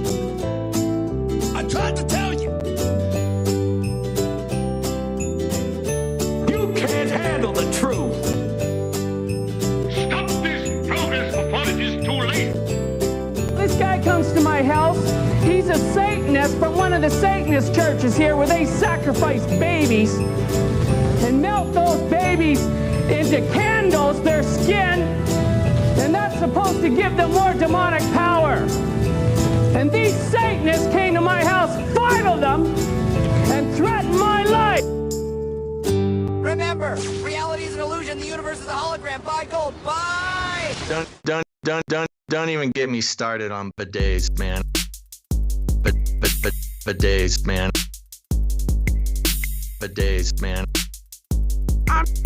I'm telling you, you were living the life, man. Bidets, man. I want to shake things up, shake things up. I want to shake things up, shake things up. Leave the bird alone. I want to stir up some controversy. I want to rattle a few cages. I'm the last angry man. You'll never silence me. I'm the last angry man. I'm the last angry man. You'll never silence me. I'm the last angry man. A crusader for the little guy. Well, we'll see about that. Whatever, Illuminati.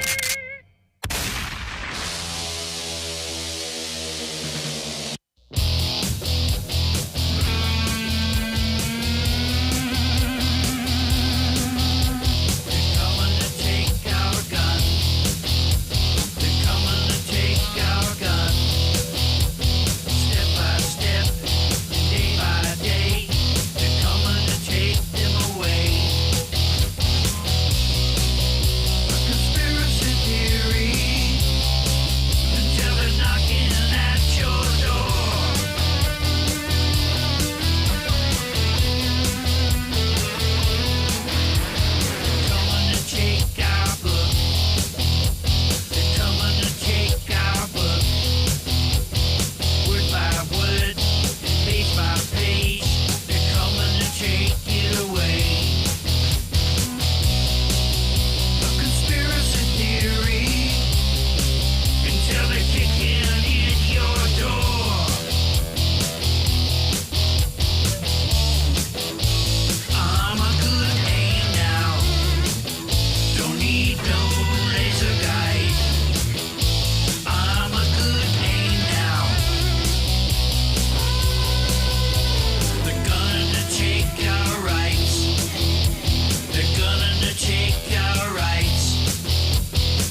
That's where I started. Light up a huge blunt. A joint. Give everybody magic mushrooms. Smoke. The CIA, I mean, lots of intelligence agencies have tested secretly dosing communities. LSD. Psychoactive pills should be covertly administered.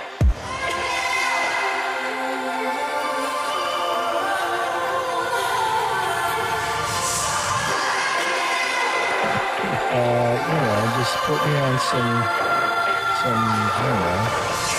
don't know. You get shot in the butt, fluoride, oxytocin, get a chemical hug. I did dabble, some of that robot crack. I know what it's like. It's a lethal recipe for disaster. You need help. If you're a pharmacist, you need to repent. All right, weird. Poly. It's Latin for many. Tick.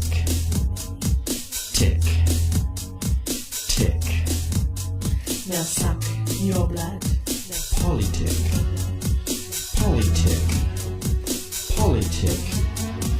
Many bloodsuckers. Politician.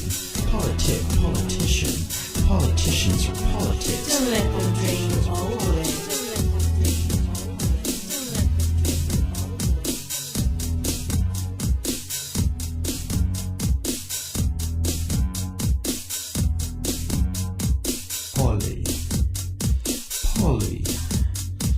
Poly. It's Latin for many. Tick.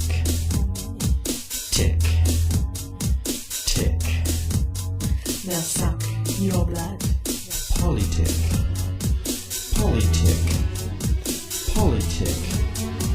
Many bloodsuckers. Politicians are politics. Don't let them drain you all the way. Don't let them drain you all the way. Don't let them drain you all the way.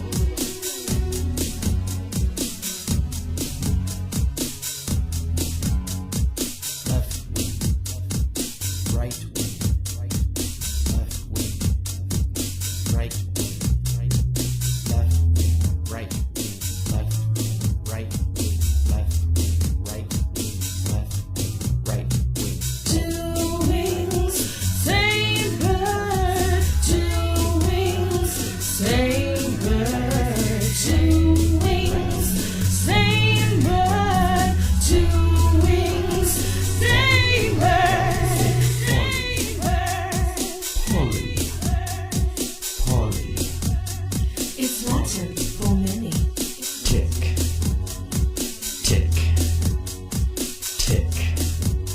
They'll suck your blood.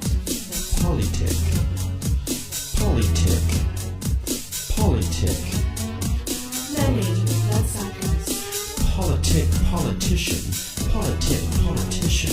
Politicians are politics. Don't let them drain you all the way. Don't let them drain you all the way. Don't let them drain you all the way. Don't let them drain you all the way. Don't let them drain you all the way.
Another fun fact. Fun fact. Another fun fact. Brings me back to my Screamo days.